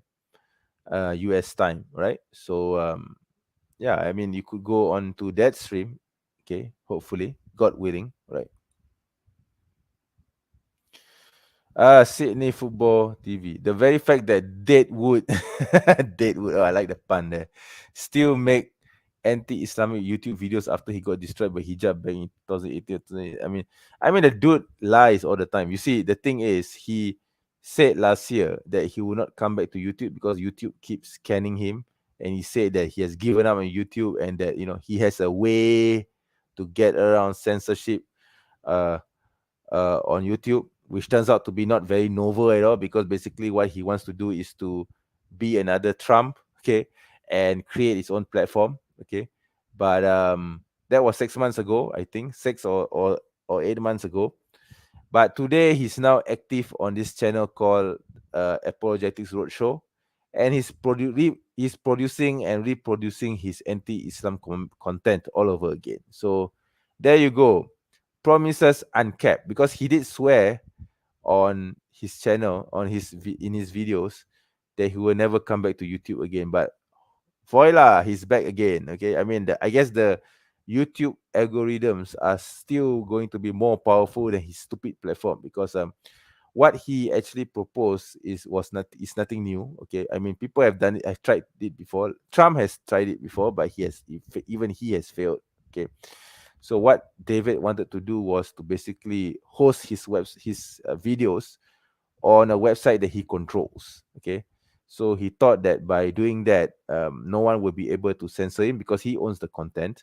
No one will be able to stop him from spreading his ugly message because it's his website. But the problem with that premise is that he's going to have to pay for server costs. He's going to have to pay for web hosting. He's going to have to pay for website coding, etc. Okay, and there's also another problem, which is basically he needs to optimize his website and gain traffic from the search engine. So how do you do this without paying more money in order to do more marketing? Okay. In fact, the irony is that if you want to actually achieve this, you will actually need to pay YouTube or pay Google in order to get more traffic to his new channel, to his new website, sorry, which by the way, I think is dead. If you go to x17.com, you will find that the site is actually dead. Okay, he tricked his subscribers, by the way. He said that he's going to need a lot of money in order to build his website. He actually asked for donations. A fundraiser was made, and he actually achieved the target and much more. Okay, I think it was 100,000 USD, or it could be a bit less, I'm not sure, but he actually achieved the target and more. But look what has happened to his x17.com website. It's dead. The site is dead. Nobody goes there. Okay, nobody's interested in watching his videos offline from YouTube. People are only interested in coming onto YouTube and watching his videos on YouTube because it's free. And also another problem that he faces is that he has to get people to watch his videos by paying paying sorry, people have to watch his videos on his website by paying for a membership, which of course people are not going to do because they had already enjoyed free content for quite a long time. Why do they suddenly have to pay for his videos, right? So no matter how strong, how fanatical a fan of David Wood is, they are not going to pay. Okay, so that's why he failed. And that is why he has come back to YouTube under a new brand name, Apologetics Roadshow. Yeah, right. Yeah, I mean, he's a loser in his life and he will be a loser in the hereafter. So, wow, okay, brother HK, wa alaikum salam. I'll bring you on, right? Give me a moment. Let me read some of the comments if there are any, okay? And then I don't think there are any, okay? Okay, just one more comment, right? Before I bring you on. I have to go back working in a few minutes, like at 7. Okay, sure. Do stay for as long as possible. Hopefully you learn something from the live stream. And of course, if you're willing to come back again after the show, there will be I mean, I will have a future live stream next week. Okay, I've already scheduled it for next week, so I hope that you hop onto that. All right. So I'm going to bring HK on, brother HK on. All right. So assalamualaikum. Walaikum salam, brother. Can you hear me? Yes, loud and clear, brother. Yes. How are you, brother? I'm all right. I just wanted to Yeah. make a comment. That's all, brother. Okay. All right. Okay. Yes, brother. Oh, by the way, if you don't mind me asking where you're from. I'm from New Jersey, USA. Oh, mashallah. All right. Wonderful. Wonderful. You're a Muslim, right? Yeah, I'm Muslim, brother. Yeah, okay. Pakistani origin.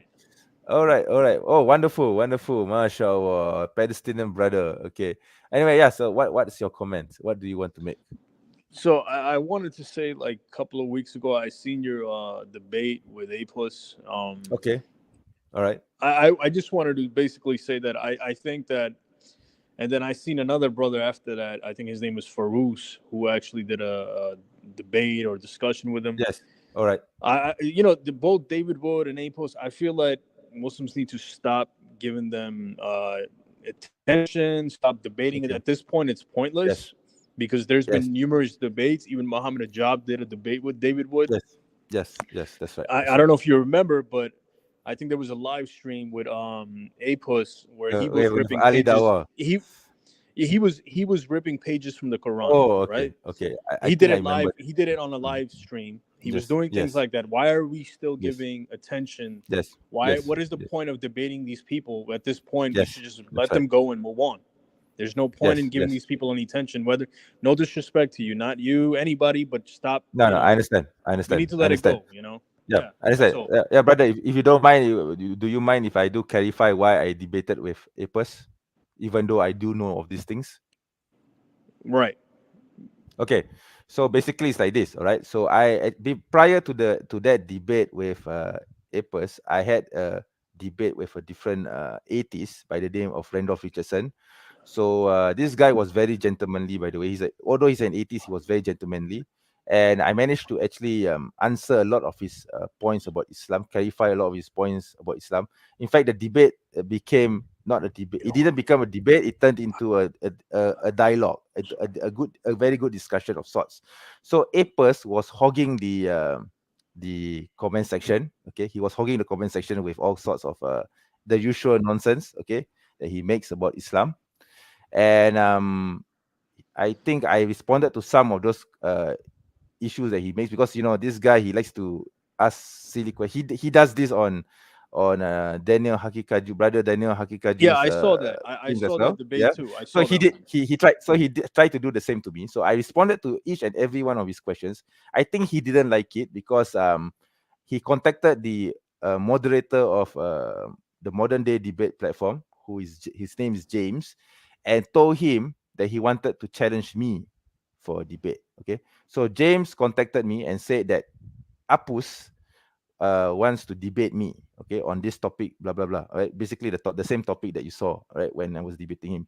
I thought long and hard about it, brother. I know that this guy is an a-hole. Okay, pardon my French. I know that he's not going to listen to anything I say. I know that this guy is worthless in talking to. But at the same time, I thought, because this is on modern day debate, I wanted to reach out to the audience who's listening, and I want them to know about the Islamic position. I'm not trying to actually deal with Apos directly. What I wanted to do was to actually educate the viewers, those who were listening to the debate. Okay, and so that was why I agreed. There were a lot of brothers who actually opposed my decision. I understand the frustrations very well. I think your frustrations are also well noted, duly noted, and they were the same frustrations that they had. But I told them the reasons why I decided to do so, and in the end, I guess they accepted it. And then you saw the debate. That was what went on, and I think in a way, I think I succeeded in my objectives, because what I did was I humiliated him. Okay, there were certain things that he said which were totally brainless. Like, for example, he No, said, brother, yeah, I already know that. Like, all yeah, I'm saying is that yeah, tomorrow, yeah, next week, yeah, there's gonna be yeah. another Muslim. He's gonna come and debate Apos, right? It's Oh dear. pointless. Okay. Yeah, I mean, I wouldn't agree to that. I mean, I think, It's a like you waste said, of I time, agree. brother. Yeah, It's really on that, yes, on that note, yes, I think on that point, yes, I agree with you that we shouldn't be engaging with him anymore. Okay, I mean, I think it's unfortunate that there are Muslims who are still engaging, but I can't control their actions, right? I mean, perhaps they have a different reason why they would do so, but um, my reasons are the ones that I've just given you. So like, for example, Apos was saying that Muwatta Imam Malik is not a fake book. Okay, not a hadith book. Okay, he's that idiotic in saying that Muwatta Imam Malik, which is actually it is a fake book and a hadith book. You see, the so the thing my is, yeah, no, yeah, my brother. Sorry to cut you off. I'm sorry, yeah, but sure. I No, no, what no, the no, my no worries, issue, no worries. like my Yeah, issue is that, and again, I mean no disrespect to you. I've seen the debate. I even seen right. the part where you got angry in that debate, where you made a comment about Christians, and I understand you got angry. And if I'm talking to someone, whether it's a debate or discussion, and Yeah, if I'm arguing with someone who's useless, who's not yeah, comprehending or understanding what we're yes, yes, saying, I Yeah. probably would get angry and curse or say something like that, because I can't hold my anger. Are And I you know we're referring to the supposed to control comment? anger. Are you referring to the comment where I said Christians are pussies? Yeah. I know. I know. I understand you were angry. I No, I was personally, I'm Muslim. Like, actually I no, wouldn't. actually no, I wasn't angry. I was actually making a point because you see, my point was that the Christians of the Right. past, they used to follow the scripture, but to the Christians of today, they don't follow the scripture. Therefore, these Christians are. By the way, the word pussy in UK English means coward. Okay, I know that it means No, I know. very I much know. I know. different I know. I know, in brother. American But English, right? Yeah, yeah, yeah, yeah. Go ahead. can you hear me? Sorry. Yeah, sure. Go ahead. Sorry, brother. Yeah, go Okay. ahead. The thing is, with David Wood and apostate Yeah. prophet athos, it's Yes. pointless Yes. to Yes. debate. There's been so many I agree with you. discussions. I I don't agree think with you. Muslims completely should just stop giving them attention, stop worrying about what these people do. Okay. It's pointless. I That's agree with just, you. that's all. I agree with you. I 100% agree. 200% agree with you. I'm not going to engage with these two idiots ever again. But what I will do is I will refute their points, but on my own terms and without them, in the discussion at all. Right? Okay. So yeah. Yeah. Right. Yeah, that's all I Yeah. wanted to say. And I'm sorry to hold your Sure. time. Anyways, No, I'm no, gonna no, go, no. It's brother. okay. It's It was okay, nice brother. talking It's to okay. you. Nice talking to you as well. And I hope you stay on the live stream, right, until it ends, right? Yeah. Inshallah, hopefully. Right. Assalamu alaikum. Thank you, Peace. brother. Walaikum salam warahmatullah, brother. Yes, brother HK, thank you very much for coming on stream. Yes, I mean, brother, I do agree with you 200% about David Wood and his homosexual buddy, a pussy. Okay, I mean, these two morons, these two clowns shouldn't be given any space at all. Okay, there's no question about this, right? But the reason why I decided to debate a pussy all those months ago was because he challenged me for a debate. So I've pretty much I mean it's pretty much water under the bridge now. It has already happened, and yeah, I mean I'm not going to debate him again, even if he tries to do another challenge again. I'm totally not interested again, and I doubt that he would anyway, because I think the guy knows that I humiliated him. So and yeah, I think my objectives were actually achieved when I did the debate, because he, like I said, he made some stupid blunders. Okay, and if you watch the debate, you will know what I mean. Okay, the reason why I don't post the full debate on my channel is because I want to respect the copyright by James of MDD. But I did post excerpts of the debate where a pussy clearly embarrasses himself, so you can watch that. It's under, in fact, there is a whole playlist on that particular blunders that he made, so you can just watch that. And yeah, I mean, I don't think anyone should be taking a pussy seriously. Okay. So yes, right. Okay. Let me see now. Okay, I'm going to read the comments before. Hopefully there will be another person coming in. Okay. By the way, we have we have 12 viewers watching this live stream right now, and there's one, and this live stream has been running for 1 hour and 49 minutes. MashaAllah. Wow. Okay, that's good. That's very good. Alhamdulillah. Alhamdulillah. So I'm really glad that there are still a lot of people who are willing to come onto stream, even though I've pretty much delayed it by 12 hours. My God. Okay. Oh my God. I feel embarrassed for doing that, but I had no choice. My home minister was dragging me off to some event that I didn't even want to be at, right? But that's a different story for another day. Brother Aladdin. Oh, he's here. Our Sheikh Aladdin. Walaikum salam warahmatullah. My Palestinian brother. MashaAllah. Okay, another Palestinian brother. We have actually 3 Palestinians in the chat today, I think. Wow. Okay. Okay. Yes. Brother HK, David Wood. Yeah, I know. Those 2 losers don't even deserve the space. Okay. Okay. The Muslim, I want to debate with you. What do you want to debate with me on, Aki? I mean, there's nothing for us to really debate about, Aki. I mean, we are both Muslims, right? But hey, I'm always ready for a friendly discussion, chat, reasoning. Maybe debate if the debate isn't that serious and not touching on theology. All right. Depends. I mean, what do you want to debate? Do you want to debate whether Marvel is better than DC? Because I'm going to, DC is better than Marvel, because I'm going to definitely say Marvel is definitely better than DC. Yeah. Okay. Yes. Let me see now. Brother Sydney, football. MENJ, can I bring her? Please don't ban Claire. Okay, she has been very polite and courteous on my channel. I've known her ever since from last year when she first came onto, I think, one of my live streams. And yeah, please don't ban her, all right? Okay. Aladdin, I will debate you. I'm more handsome than you. I wouldn't know about that. I mean, I never considered myself to be more handsome than anyone else. Okay. I don't know. Okay. Brother Sydney football. Debate what came first, the chick or the chicken? That's another weird debate. If I were to debate on that, yeah. Anyway, thank you for the laugh, Aki, brothers. Okay, akhwat, ikhwat. Um, Brother Sydney football.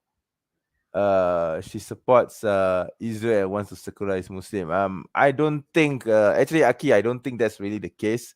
I think what she's proposing is that for Israel to adopt Quranic Sharia laws, which are secularized, obviously, because they are not Muslims, but she wants Israel to be at peace with Muslims and allow Muslims back into their own lands. Okay, so I don't think it's accurate to say that she actually supports Israel per se as in its current form. But I've already mentioned this to Claire that I wouldn't agree with her solution, because I feel that Israel must be dismantled regardless. So yeah, I think I made that very clear. So I mean, if she's by the way, if she doesn't agree with me, that's also fine, because she's entitled to her opinion. Everyone is entitled to their opinion. We have to, in this marketplace of ideas, we have to, make arguments based on, we have to make our positions clear based on strong argumentation and not on emotive directions. If you understand, if you get what I mean, right? Okay. So, what is Israel? Israel is the illegal state, the pariah state of the world. I can answer that easily, right? Okay. But if someone supports terrorism, I don't think she does. And I don't think it's fair for anyone to accuse her of that, because I don't think that's what she meant. Okay. I mean, I think if she comes on again next week, and I think it would be good that if you come on as well and you can grill her about it. I think she'll be more than happy to answer your questions. Okay. Yeah. I mean, okay, let's see. Salahuddin the Liberator. There's no two-state solution. Yes, I agree with you. There cannot be a two-state solution ever. So, but a lot of people still do. In fact, there are many Muslim majority nations who still do. So I think maybe Claire has this thought that perhaps a two-state solution would be the best way to move forward. But I think, like I said to her earlier, that time has now passed and it's not possible anymore. Okay. Oh, by the way, we have Brother Abdul on stream. Okay, so I'm going to bring you on, brother. Assalamualaikum. Hello. Oh, he went off again. Okay, that's weird. Okay, I saw him earlier, but I was talking to Brother HK, and then he suddenly went off. And now when I tried to bring him on, he decided to, I don't know. I mean, maybe it could be a problem with your internet connection, Brother Abdul. If you are having a problem with your internet connection, please try to fix that before coming on to the backstage again. All right? Okay.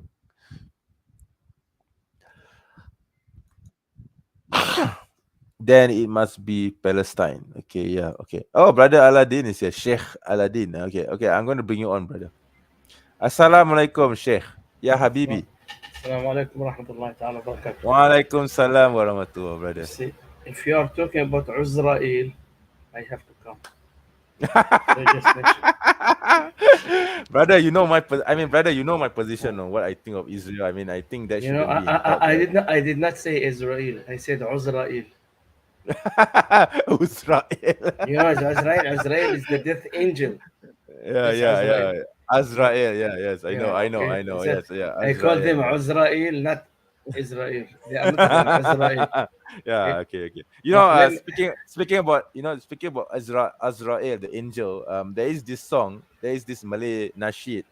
Along the lines of Bila Israel datang memanggil, seluruh tubuh menggigil, something like this. So it means when the angel of death Azrael comes, the whole body will be shaking, and then death will come for him, and then the song goes on. It's a nasheed. It's a very famous nasheed actually. Aki. We actually have a song for the angel of death in the Malay language. I want to share something about All right. Palestine, All right, especially go the ahead. Go ahead. lady and whoever is in the live stream talking about Yeah, Claire. Yes, Israel. yeah. I knew. Let me Yes, tell you that's right. something. The Yes, problem with the West, the problem with yes. those who support Israel, they always they always talk about the reaction, but they never speak about action. Mhm. Action is the illegal occupation of Palestine. Yes. Reaction is the resistance. So they Mhm. come and they judge the reaction Yes. as a terrorism, but action as a freedom fighter, which is in fact it is the opposite. Mm. You see, Mhm. Mhm. if you end up Mhm. the action, there will be no Mhm. more reaction. That's Action right. is the illegal occupation of Palestine. Exactly. Reaction is what they are doing in Palestine, resistance. Now they are telling you Hamas is a terrorist. Hamas are bombing Israel. Okay, Yeah. for the sake of the argument, I'll accept your statement. How old Yes. is Hamas? Hamas is 22, 23, 25, 30 years. Have no problem with that. Yes. You've been killing Palestinians, terrorizing Palestinians since 1947 70+ years. until Yeah. until the arrival of Hamas. Yes. Nobody condemn you. Nobody say nothing. Nobody says stop killing or murdering Palestinians.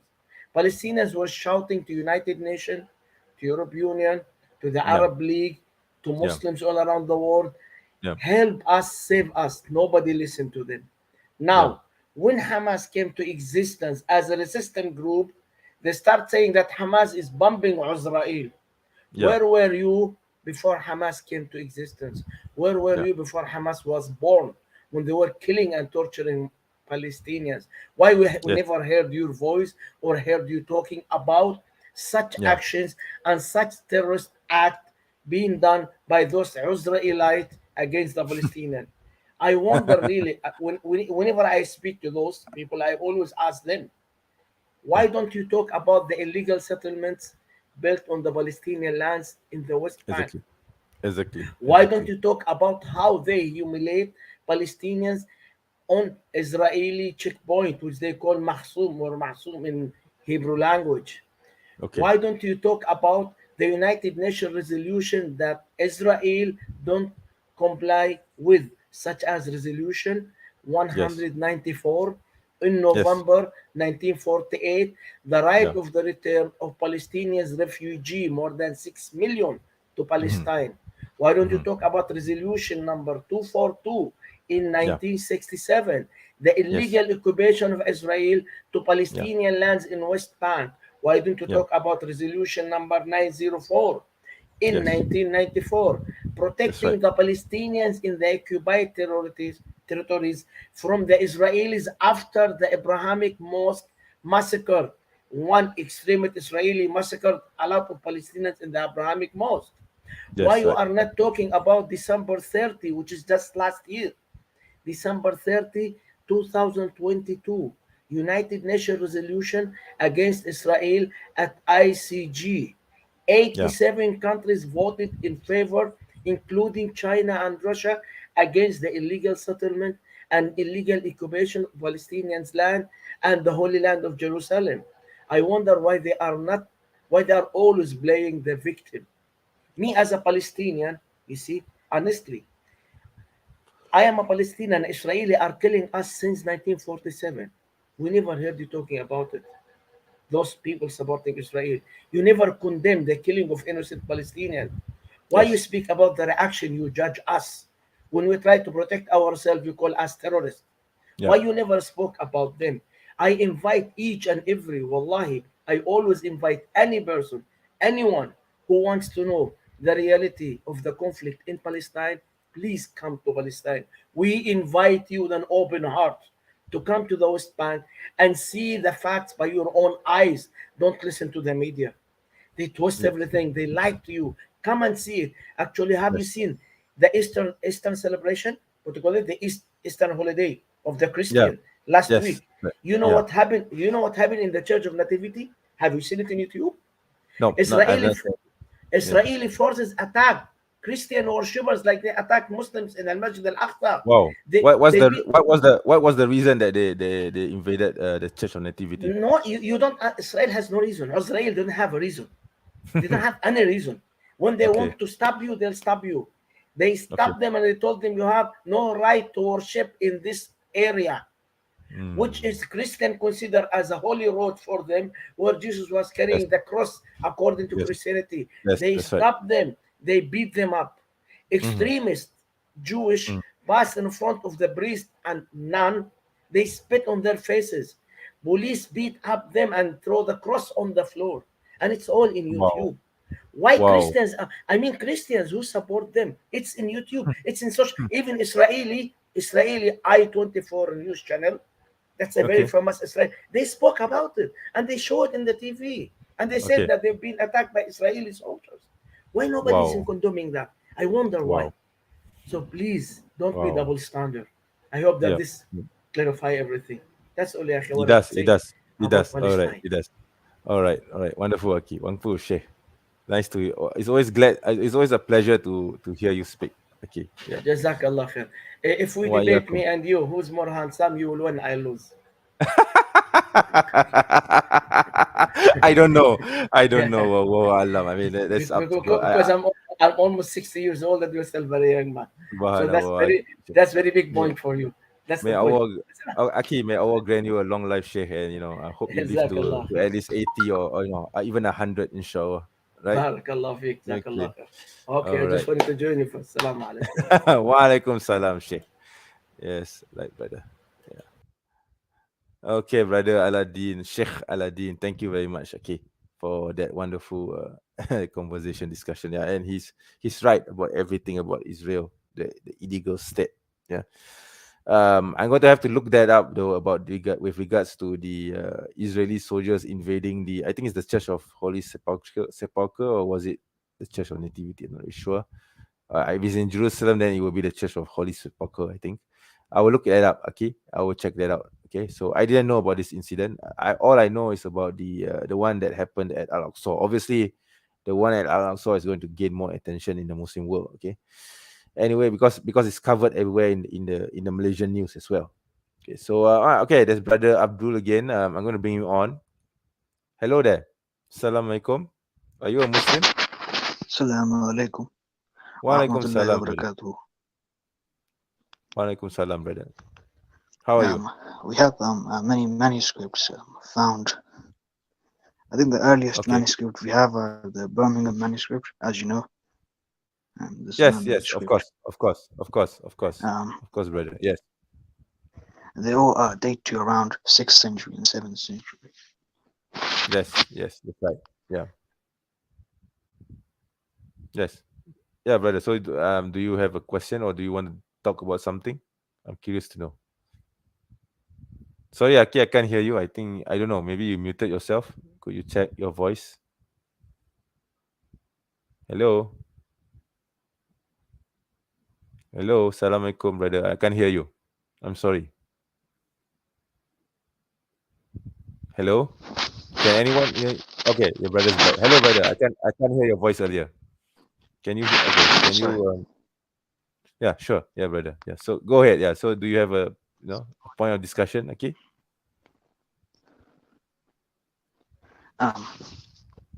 So the scribes that wrote down the manuscripts, they were Arabs. So Yes. Yeah, they have that's a right. connection with the Gnostics.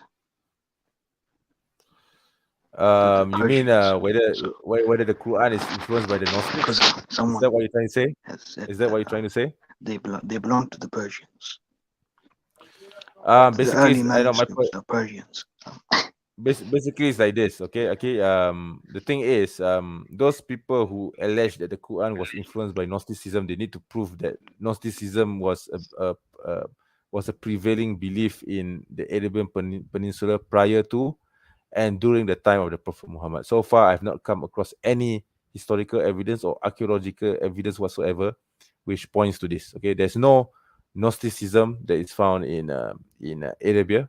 Okay, during the time of the Prophet or even prior to. Okay, there are some people who actually say that Waraka ibn Nawfal, the person who clarified the Prophet's vision by saying that it was the angel Gabriel that sent the revelation to him, was a Nestorian. Some people say this, but there's no evidence for this. Okay, we only know that Waraka was a Christian who read the gospel in Hebrew and Arabic, and that's pretty much that's all we know about him. So we don't even know whether he was a Gnostic or otherwise. So we can only assume. I mean, we can only presume that he's not mainstream Christianity, because he doesn't believe in the Trinity. But that doesn't mean that he's a Gnostic. You see. So we don't really know, and we don't have any evidence of the presence of Gnosticism in Arabia. See, so I think that should answer your question. I hope. Yes, because there were many books before the Quran came. Yes. And You see, the thing is, those Gnostic books were written in what language? In Greek or in Hebrew. So the question is that were they available exactly. in Arabic? You see, Why so would they write a new different book? Ex- Why couldn't they exactly, or why translate would it they? into Arabic, the Exactly, Bibles? why would you say the earliest Bible that Sorry. we have in Arabic, the earliest Bible that we have in Arabic, it was translated in the 11th century. That's way after the Prophet's death, and during the time of Islam. Okay, during the time of the Caliphate. Okay, so where's the evidence that there's Gnosticism, that Gnostic thought came into Arabia during the time of the Prophet?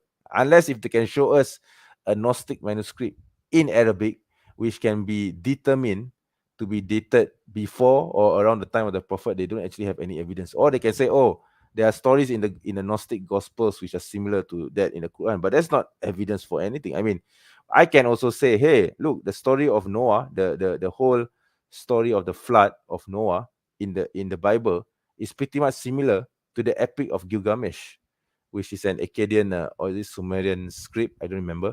So does that mean that the Bible copied from Sumeria or Akkadia? Doesn't mean so. Why would you presume that just because the stories are similar, therefore it means that one text copies from the other? That doesn't make any sense. You see, so you can only presume, you can only accuse, but you can't show any evidence. Yeah. So that's my position. Okay. Yeah. Yes. Sorry. Yeah. So if I'm Yeah. interrupting you speaking. No, it's okay. It's all right. Yeah, you go ahead. Yeah. Okay. There were manuscripts. So why didn't any Arab before the Prophet try to copy Bible and the Torah and other scriptures? Why only him? Doesn't really make sense. Right. Exactly. So I mean, anyone you see, could that's have done that like, before him. Exactly. So why hasn't anyone produced a Quran before the Prophet Muhammad? If it's true that there were Gnostic Gospels prior, and prior to the time of the Prophet, why It is it cannot that be written by a man. Exactly. That's the point. That's the whole point. You see. So the Christians, obviously the Islamophobes, they're going to say, oh, the Quran copies from this, oh, the Quran copies from that, but they can't show evidence that they can only say, oh, the stories are similar, therefore it's copied. No, that doesn't mean so. In fact, if you read the Quranic verses, there are certain verses in the Quran we say they would that the pagan Quraysh used the same argument against the Prophet. So this claim of borrowing from previous stories isn't new. Okay, so it's something that is as old as the Quran itself. So they have no evidence. They cannot show any proof that the Quran was copied from a different source, from an external source. So there you go. You see? Yeah. So brother, So you have any thoughts on that? Okay, I think the brother left. Okay. So anyway, yes, I hope that my answer clarifies, inshallah. Thank you, brother Abdul, for coming on. And yeah, thank you again, brother or Sheikh Aladdin, for coming on to the backstage and giving me those links with regards to the private chat with regards to the Israeli attack on the church. I'm going to have to look into them. All right. So I'm going to click into these links right now. These YouTube links. They are shorts. Okay. So yeah. Let me click on them first before Okay, I think Brother Abdul is back. Okay, I'm going to bring him on again. Okay, I'm going to bring you on again, Brother Abdul. Assalamualaikum again, brother. Yes. So yeah, you were cut off earlier. So Yes, you have anything to say? I'm really sorry. No, it's I okay. It's keep on okay. interrupting you. So I think you have an internet connection problem. But go ahead before we yeah. continue with someone else. If you're fine, yeah. So If you're okay with that, yeah. the earliest manuscripts were the 7th century and 6th century. They were written by scribes who wrote them down. Like Yes, the Birmingham right. manuscript, as we mentioned before, and the Sunnah Yeah, manuscript. yeah, And yeah. there are many other manuscripts. The Yes, Quran was that's right. compiled later by the companions of the Prophet. Yes, that's right. That's right. That's right. That's correct. So Yeah, nobody has produced anything like it, like ever before, obviously not. because Arabs couldn't Mm. read or write, and it That's was right. only the richer parts, like the Middle East, like the Romans and the Persians, and That's the right. Europeans, they could read or write. The Arabs were like illiterate. That's right. That's right. Yeah, that's right. Yes, brother. I agree with you. Yeah.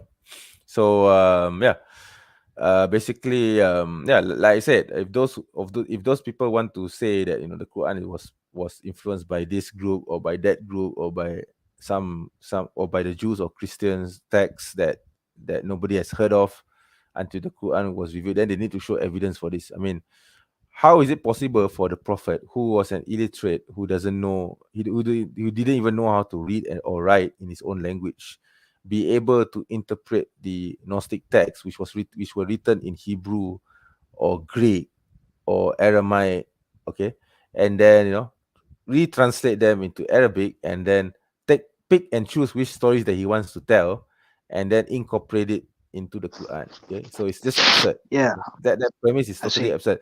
Yeah, you see, if someone were to want to do that, they need a team of people to actually dissect or to go through the text themselves. Okay, because no one person can just do this by himself, and Yeah, definitely not in 23 years, because the Quran was revealed in 23 years. Okay, you can't even do. I mean, something like this doesn't editing and yeah. translating and publishing, it takes more than 23 years if you want to You know what they would dissect say? They would Gnostic say text. that the Prophet didn't Exactly. really exist and stuff like that, Exactly. but that's wrong. Oh, that's a stupid argument, because first of all, we have the tomb of the Prophet at Medina. That's number one. Number two is we know that the royalty, the Jordanian royalty right now is from the Hashemite line, okay, Banu Hashim, and we know that the Prophet is from Banu Hashim. So if the Prophet Muhammad did never existed, then Banu Hashim would have never existed either. Okay. Yeah, because Yeah. Okay. they would say Yeah. that Yeah. the Abbasids, they took stories and they made it into the existence of the Prophet. Like they made up a character named Prophet Muhammad, and Yeah. I mean, they spread the there's a dumb stories argument. from Yeah. like That's totally old dumb argument. legends. Yes, That's wrong, definitely is. It's a because dumb we have argument. It's a dumb argument, because we have multiple stories, even from non-Muslim sources, who talk about the Prophet, who refer to the Prophet as as an we have a imposter, chain of etc. narrations. Yeah. By the way, let's So not if one forget. person, Let's not forget. Let's not forget the Christian polemicist John of Damascus. Okay, so he was the first Christian polemicist against Islam, and he wrote a lot of texts against the Prophet. yeah, Yeah, so that's a very early Christian source against Islam. So if there and by the way, John of Damascus is considered to be a church father. So if they say that the Prophet never existed, then then that means one of the church fathers is a liar, because obviously this particular church father believed that the Prophet existed. You see? they believe that they Yeah, believe that yeah, Islam is a old yeah, 7th century religion that was spread by sword, by yes, killing people. that's right. That's right. Yes, brother. Yeah. So yeah, brother. So yeah. So do you have anything else to say before we? I mean, I'm sorry, but we have to wrap this Nah, up. not much. Yeah. All right. Okay, brother. Yeah. So hopefully I will see you again in my next stream, inshallah, It was next nice week. meeting you. All right. Right. Okay, brother. Right. Thank you very much, brother. Yes. Assalamu alaikum. Wa alaikum salam and Eid Mubarak to you. Allah Okay. Hafiz. Yes. All right. So yes. Thank you, brother Abdul, for coming on to the stream. Okay. So we have been running the stream for about 2 hours and 16 minutes, and there are 10 people, 10 viewers, sorry, watching this stream right now. Okay, alhamdulillah. But I'm going to have to wrap this up very soon because it's getting late here, 11:37 p.m. And I think, my wife is staring at me now, staring down at me now. So yeah, I'm going to have to leave soon. I'm going to wrap this up. I mean, it has been a very good 2 hours and 16 minutes. I'm going to answer this one question, right? Is music haram? The short answer is no.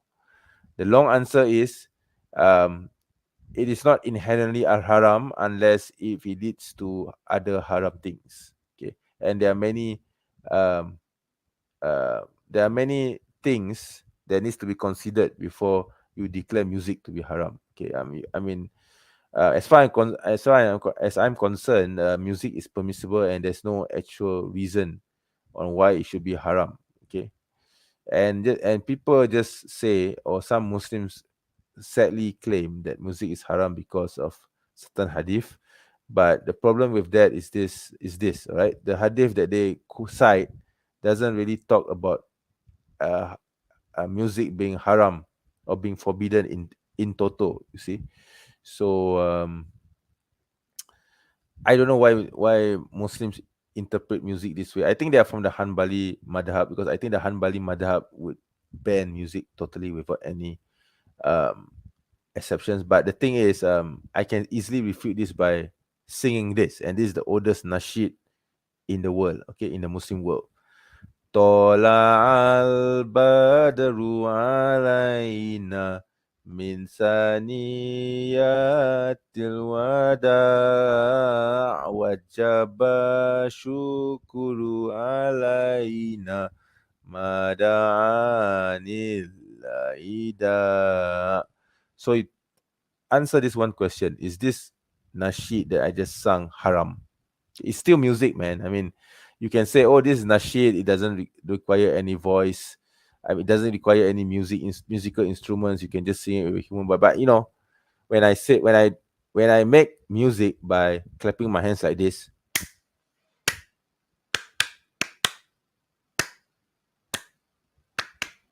there's a certain beat to it.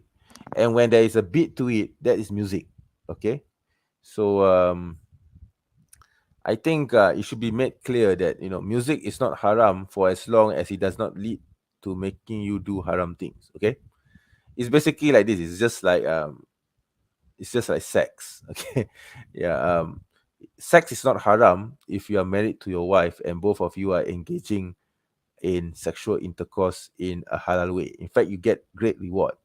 But if you're not married and you are humping another woman who's not your wife, then obviously it's haram, right? So is sex haram? Yes and no. Yes, it is haram if you are humping someone who's not your wife. No, it's not haram if you are doing that to your wife. Okay, so there you go. Okay, I think this is something which some Muslims have a very hard time understanding, because I've been saying the same thing over and over again. A lot of people were asking me this question: Is music haram? Is music haram? And why do you have music in your intro, etc.? I mean, you need to show me clear evidence that music is haram without exception. Okay, if you can do that, then I have no problems accepting music to be haram. But I've yet to see this. Okay, I've yet to see this. Okay. All I have, hadith which doesn't clearly indicate that music is haram, unless if it includes certain haram acts.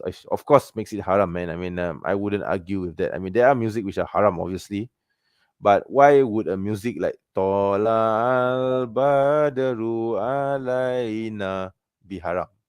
Okay, I mean, there's a lot of nasheed in the Malay world, in the Malay Muslim world, okay, that we make, which includes instrument. Are all those music haram? I cannot accept this, because all this music, all the music that we produce, all the nasheed that we produce with musical instruments, by the way, are calling people to good. Okay, and you know, there are people who actually revert to Islam, who actually convert to Islam after listening to such music in the Muslim world, in the Malay Muslim world. So it's very difficult for me to accept the idea that music is haram, unless if you can show me clear evidence that the Prophet said music is haram, no exceptions. Okay, You need to actually show me that evidence. I have yet to come across such an evidence. Okay. Brother Infofacts. Waalaikumsalam warahmatullah. Waalaikumsalam warahmatullah. Brother Islamic series. Sorry, I was a bit. It's fine, Aki. It's fine, Aki. I understand, right? It could be because it's your first time coming onto the stream, and yeah, I hope that my answer, helps somewhat. And as I mentioned to you before, you should follow the tips that I've mentioned. I've recommended in improving your channel, and I hope that you will, make your channel better, inshallah. Right? Revert Ridvan. Waalaikumsalam warahmatullahi. Why do you have that person's ugly face there? I'm pretty sure I'm more handsome than him.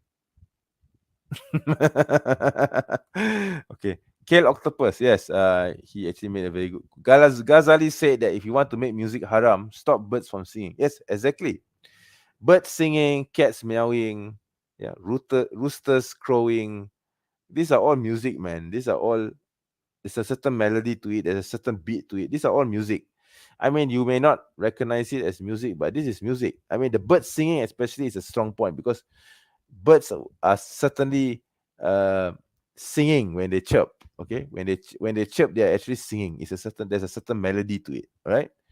So it's very difficult to for me to admit or to concede that music is haram because there are so many things in music which is positive and brings harmony to the soul. Okay, I mean, obviously the best music will always be the Quran, but hey, I mean, are you going to eat chicken burgers for the rest of your life? If you and wouldn't you want to try something else as well?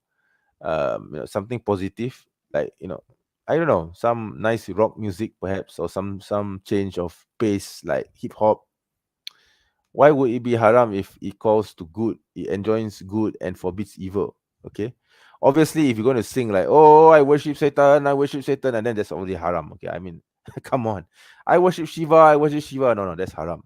Okay, I mean, but if it says come to God, like, okay, that's another song I'm going to sing. Let me see now. Yes.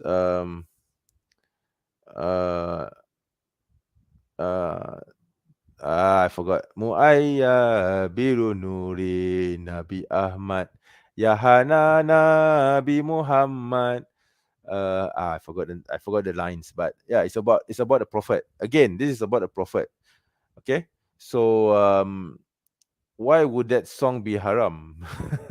It's telling people to follow the prophet and follow the prophet and emulate his example. So I really don't understand this. All right. There's a hadith that says something along the lines of there will be a time when my ummah will make haram certain and music halal. Yes, I know about this hadith. Okay, I know about this hadith, but I think what the prophet meant here is a certain type of music. He didn't mean that all kinds of music will be made. He doesn't. Sorry, he's not saying that all music is haram. Okay, prior to this event, right? So definitely there will be music which is haram, and there will be music which is halal. So I believe that when the prophet said this, he's talking about the type of music that is haram, and that will be made halal. But he's not trying to say that all music are all haram prior to this. Okay, like he's not generalizing. He's talking about a specific type of music. Okay, because if he's talking about all music, then all nasheed should be banned. Okay, he wouldn't have tolerated it. There are also hadiths where the prophet was sitting with Abu Bakr. Okay, and they were watching, and I think it was two girls doing an Ethiopian dancing and singing. Abu Bakr wanted to stop them, but because he thought that singing was forbidden and dancing was wrong, but the prophet stopped him from doing so, and he said, let them dance because this is their festival. Yeah, Abu Bakr. Okay. So if the prophet really wanted to ban music in total, why didn't he say there and then, Abu Bakr, do what you like, ban them from singing ever again? He could have easily said this, right? But he didn't. he stopped Abu Bakr from stopping them from singing. Okay, and the girls were singing and dancing in front of the Prophet Sallallahu Alaihi Wasallam. So my understanding from all these hadiths that people quote regarding music is that there are some type of music which are definitely haram, definitely no questions about it, but there are also music which are halal and which are allowable in Islam, and that includes nasheed. Okay, nasheed is a type of music. Okay, come on, I mean, it's a type of music regardless whether it's if instruments or without instruments, it's still a type of music. Okay, so Muslims in the Muslim world, ever since from the time of the Prophet until today, we have been producing music, Islamic music. Okay, so all that culture that we have accumulated over 1,400 years, are they going to be haram? Okay, are they going to be forbidden? Are they going to be cast out from our history? Because all this music, all this positivity from our music has enriched our own culture. Okay, I mean, the Arabs, they brought their own brand of music to the Malay Peninsula, and we actually have a popular dance called the Zapin, based on Arabic music. Okay, Arabic music enriched the Malay Muslim culture. Okay, so if music was forbidden, is haram, then why did the Arabs brought it from their lands to the Malay Muslim world? Okay, and why is it that our own ulama, Malay Muslim ulama, who have been around in this region for 900 plus years, because we became Muslim in the I think the Malays in Malaysia and in the region especially, they became Muslim. All of them became Muslim. A huge majority of them became Muslim in circa the 12th century, 12th and 13th century. Okay, by the time of the 14th century, we have already become almost 100% Muslim. Okay, so in this time frame when we have become Muslim, we produce a lot of music, a lot of Malay Muslim music. Okay, which was inspired from Islamic arts. Okay, so why was there no fatwa saying that music is banned, we shouldn't be dancing, we shouldn't be singing? All that culture will be lost. Okay, if we throw that away, we cannot deny this. I mean, we cannot deny that Islamic art and culture is part of the Muslim world. Okay, why are we doing haram acts if music is haram, if dancing is haram? Okay. I think there should be a specific context in understanding this hadith. Okay, as a Malay Muslim, I'm not Malay, but okay, as a Malaysian Muslim myself, okay, I appreciate the Malay Muslim culture. I appreciate the fact that my culture produces a lot of dance and music. I appreciate the fact that these dances and music are all inspired from Islam, and they have enriched my own culture and our own understanding of religion. So it is totally unfair and unjust to accuse Malay Muslims of producing haram things in order to enrich our own culture and Islam. Okay, I take offense at this. All right, so because naturally we Malaysian Muslims, naturally we love song and dance. Okay, that is why you will find that a majority of nasheed, the more popular ones anyway, comes from this region. Okay, we just love singing and dancing. Okay, I mean, it's a natural, I think it's a natural part of our psyche somehow. All right, so is it okay to play to play instruments? I think it also depends on how it is played and in what context it was played in. Okay, so like I've explained before, there are certain contexts which I think made playing this kind of instruments haram, but generally speaking, I don't think they are haram, because there are many indications to show, like, okay, like the Arab gabus is a stringed instrument, right? But didn't the Prophet say that string instruments are haram? So why did the Arabs produce the gabus? Can anyone answer me that question? Okay. Do you know this hadith? Yes, I'm very well aware of that hadith. Yeah. By the way, the crazy guy, obviously it's not you. I know it's not you. I know it's not you. Okay. Let me see now. Music sticks in your head. It does your head in. Every is cancer. I don't know, Aki. I mean, I do have music in my head sometimes, but I think it's actually a positive thing. If you take it positively, I don't see why it should be a problem. I mean, I have Nasheed songs in my head. I have Eminem songs in my head. I have Queen's music in my head. I have Backstreet Boys music in my head. I have a lot of Malay Muslim music in my head. You know, from the rock band Search, uh, Wings, Ella. There's so many in my head. Okay, of course, most of them I've already forgotten, but I don't see anything wrong with them actually. When I grew up, and I don't see anything wrong with them now. Okay, and you know, I have a lot of Eid songs. By the way, by the way, Malaysian Muslims, they just love to make songs about Eid.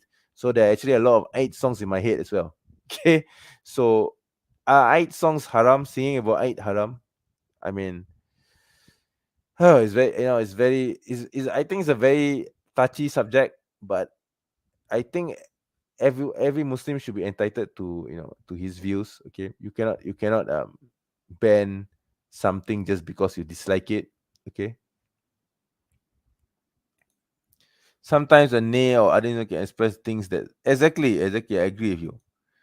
Even the adhan is sung in melody. Exactly, the adhan itself is a music.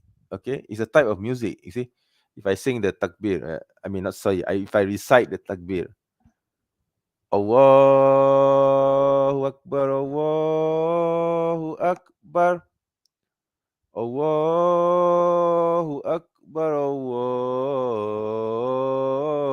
Akbar. Asyhadu an la ilaha illallah. Asyhadu an la ilaha illallah. Asyhadu anna Muhammadar Rasulullah. Asyhadu anna Muhammadar Rasulullah. Yeah, and I won't bore you with my horrible voice, okay? But didn't I just sang the adhan? In a way, it is a form of singing, okay? So in a human voice, obviously without instruments, but it's still a form of melody, okay? So if you want to ban music, you have to ban all sorts of melody as well, which accompanies music, okay? In the past, I used to listen to music voluntarily, but now much less. And for the most part, I don't like it because it sticks in the head. I mean, Aki, that's your personal choice. If you don't like music, I guess no one can force you to listen to them. Okay, and I don't think anyone should anyway. So it's up to you. But you cannot use that as a pretext to make it haram in total, because there are music which are positive. There are music which has influenced the Muslim world greatly over the centuries. There are music which actually help people to come to know of Islam and actually bring people to Islam. Okay. There is this scholar by the name of Louis Lamia Al Faruqi, the wife of the late Ismail Al Faruqi. She came to Islam after studying Islamic music. Okay, the history of Islamic music. So she's a revert. She was a revert. Okay. So why is music haram again? Because it just helps someone to revert to Islam, okay, to choose Islam. Why is it haram? And I'm pretty sure she's not the only case. I'm pretty sure there are a lot of people who study Islamic arts, music, and they appreciate it, and then they wanted to know more about Islam. Why does this civilization produce such amazing works? And then they study Islam and the Quran, and they come to Islam because of this. Okay. So music can be a way to bring people to Islam as well. Okay. I don't want to sound like a da'i. I'm an apologist, but I think music shouldn't be, faulted for any of the negative things that people ascribe it to if they are not doing it. Right? Okay.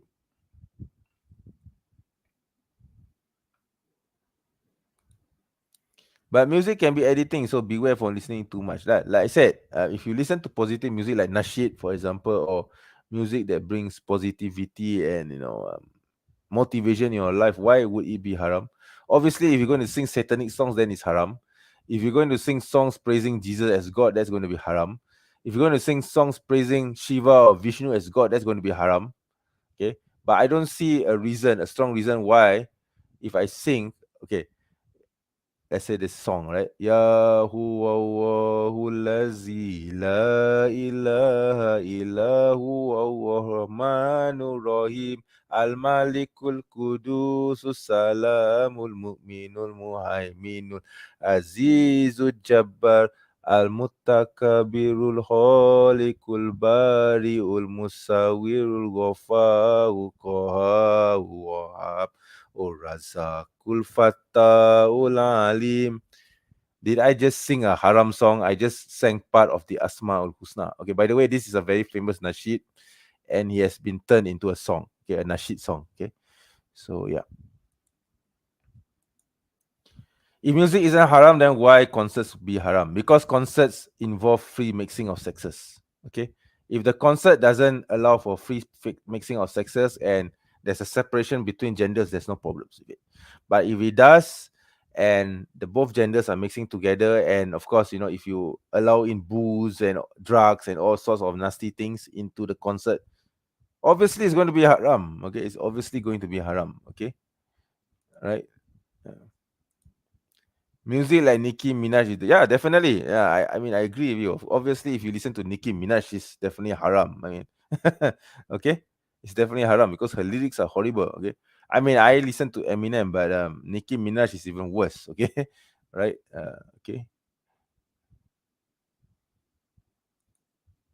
Al-Kushairi in his Risala encourages this music in Hadra. I think this is a Sufi thing, so I wouldn't comment on that.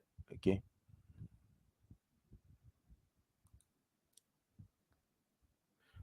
Wayang puppet plays also use music and teach people to be good, virtuous people and good Muslims. Yeah, exactly. Exactly. All right. Okay. Exactly. Okay.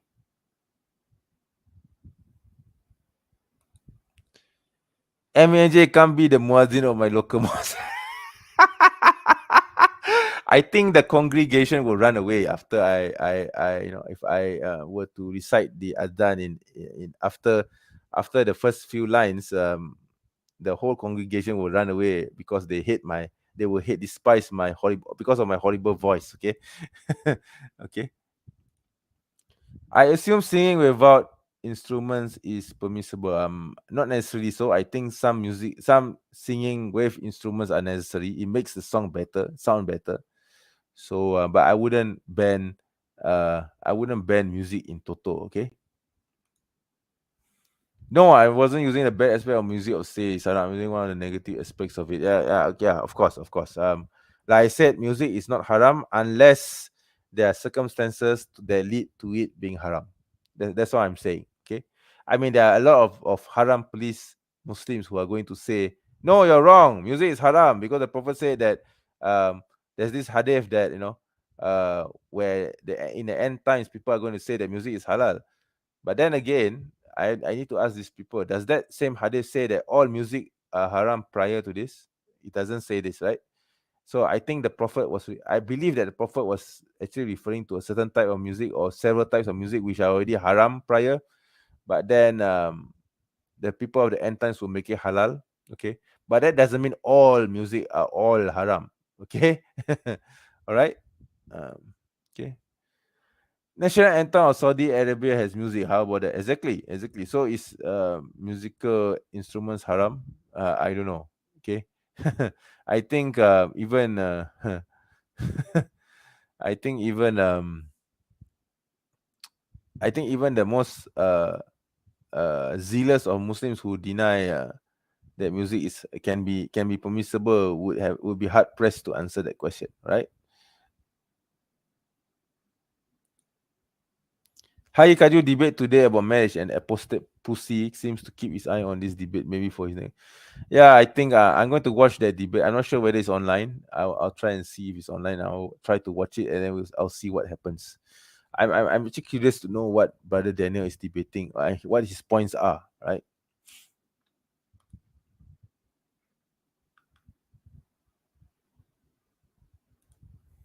Sydney football. Why does everyone frown about Saudi beginning to allow concerts? Because concerts are allowing free mixing of sexes, and the Saudi concerts, the concerts that were held in Saudi were no different. They allow free mixing of sexes and they promote music which are definitely haram. In that context, music is haram. Okay. Okay, if that music that was played is played in a different situation which doesn't involve free mixing of sexes or whatsoever, then it's not haram. But because that dance music was played in a concert where there were free mixing of sexes, etc., it's haram. Okay, it's definitely haram, right? Because of the conditions of the situation, right? Islamic cities. Akhi, I have a question. Was Abu Bakr, Umar, Uthman, Ali, peace be, not peace be, sorry, may Allah have mercy on them all, okay? Were all of them caliphs? Yes, yes, they were all caliphs. They were the Khulafa al-Rashidun, okay, the rightly guided caliphs, okay? So yeah, I think my position on music is going to be very different from some Muslims, or some Muslims who don't like music, or those who think that music is haram in total. But I have a very moderate view on this. Okay, it's not because I um, want badly for music to be halal, or I didn't say it's halal, by the way. I said it's permissible in certain contexts. Please get my statement right. All right. So I'm not saying that all music are all halal without any question, and that all saying that all music are all haram without question. I'm taking a middle path. Okay. Music is permissible, but only in certain contexts. Okay. So if you're going to play dance music in the middle of a concert, and then everyone starts to free mix between genders and start to do haram things, automatically it becomes haram. But if you play the very same dance music in a classroom and saying, okay, this is dance music, the melody is this, we need to do this, and therefore the lyrics are this, why is it haram? Okay. Or if you add lyrics to that very same dance music, and you maybe praise your mom or your father, I mean, in a positive way, obviously, or you uphold family values. Obviously, I'm not going to suggest that you use lyrics related to Islam for dance music. It doesn't make any sense. But something that raises your motivation. Okay, why is it haram? If it maybe dance music that tells you to study and be a good person, why is it haram? Why is it haram? Okay. All right. Okay. Brother Hadi Kosh. My advice to increase your subscribers: make topics that are eye-catching and related to Indonesians. Indonesians are more radical, and they collab with the YouTubers too. Inshallah, inshallah. I mean, I know Brother Dondi Pak Dondi Tan personally. I know Brother Menachem Ali. I've talked to Brother Eddie Priyanto. And then who else? I know Ibu Etika. So yeah, definitely I want to collab with them. As you noticed, my contents are mostly in English. Okay, I have some Malay content. Okay, in dalam bahasa Melayu, tapi tidaklah terlalu banyak. Ya, dan jika ada peluang untuk berkolaborasi dengan para YouTuber daripada Indonesia, daripada para apologet Indonesia, di YouTube, tentunya saya akan menyertai mereka, insya-Allah. Tidak ada masalah bagi saya untuk menyertai para apologet Indonesia. Tetapi buat masa ini saya memang memberi fokus kepada konten dalam bahasa Inggeris, ya. Dan walaupun saya mempunyai konten di dalam bahasa Melayu, tetapi tidaklah terlalu banyak. Dan mungkin saya akan menambah baik lagi, dan saya akan menambah lagi konten dalam bahasa Melayu, insya-Allah, tetapi bukan pada masa ini. Yeah, I want to focus more on English at the moment, right? Okay. Okay, all this discussion about music, I think I don't think I want to add anything more to the debate, because I feel that I've already said my piece. Okay, I know that it's only 15 minutes away to 3 o'clock, but I'm actually feeling quite sleepy right now, and I think I should end the broadcast. Okay. Anyway, brothers and sisters in Islam, I think it has been a very good live stream, mashallah. It has been I've been streaming for 2 hours and 45 minutes, and right now I have about 8 viewers, right? At one point I actually had 11 or 12 viewers, mashallah. Yes. Thank you for coming onto the live stream, but I think this is a wrap. Okay.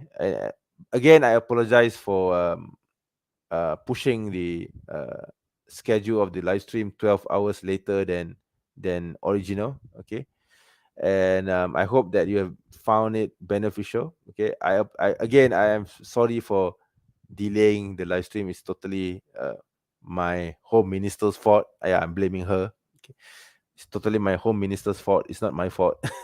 Okay, at least I have a good excuse, right? So anyway, thank you very much for joining this live stream. If you like my live stream, please do not forget to give a thumbs up. If you would like to share this video to everyone, please do so via the share link on on social media, on other social media platforms like Facebook, Twitter, Instagram, anywhere else. I do sincerely hope that if you would like to support me and my apologetics work, please do not just subscribe to the channel as a subscriber, but please do join my channel as a paid member. Okay, so the link is scrolling right now under your screen. Okay, please do note that I have 3 membership tiers. Okay, the cheapest members, the lowest membership tier is about $1. That shouldn't be that expensive, right? So I hope that you could add, please help me help a brother here to subscribe. To be subscribe to this paid membership tier at the very least. Of course, if you go for the higher tiers, I would really definitely love that, but I'm not going to force you to do so. Okay, all I ask is to go to to pick the lowest tier, inshallah, and I hope that he has been helpful. I hope that the contents that you will watch, that you will be able to access after becoming a member, would also enrich your knowledge of Islam.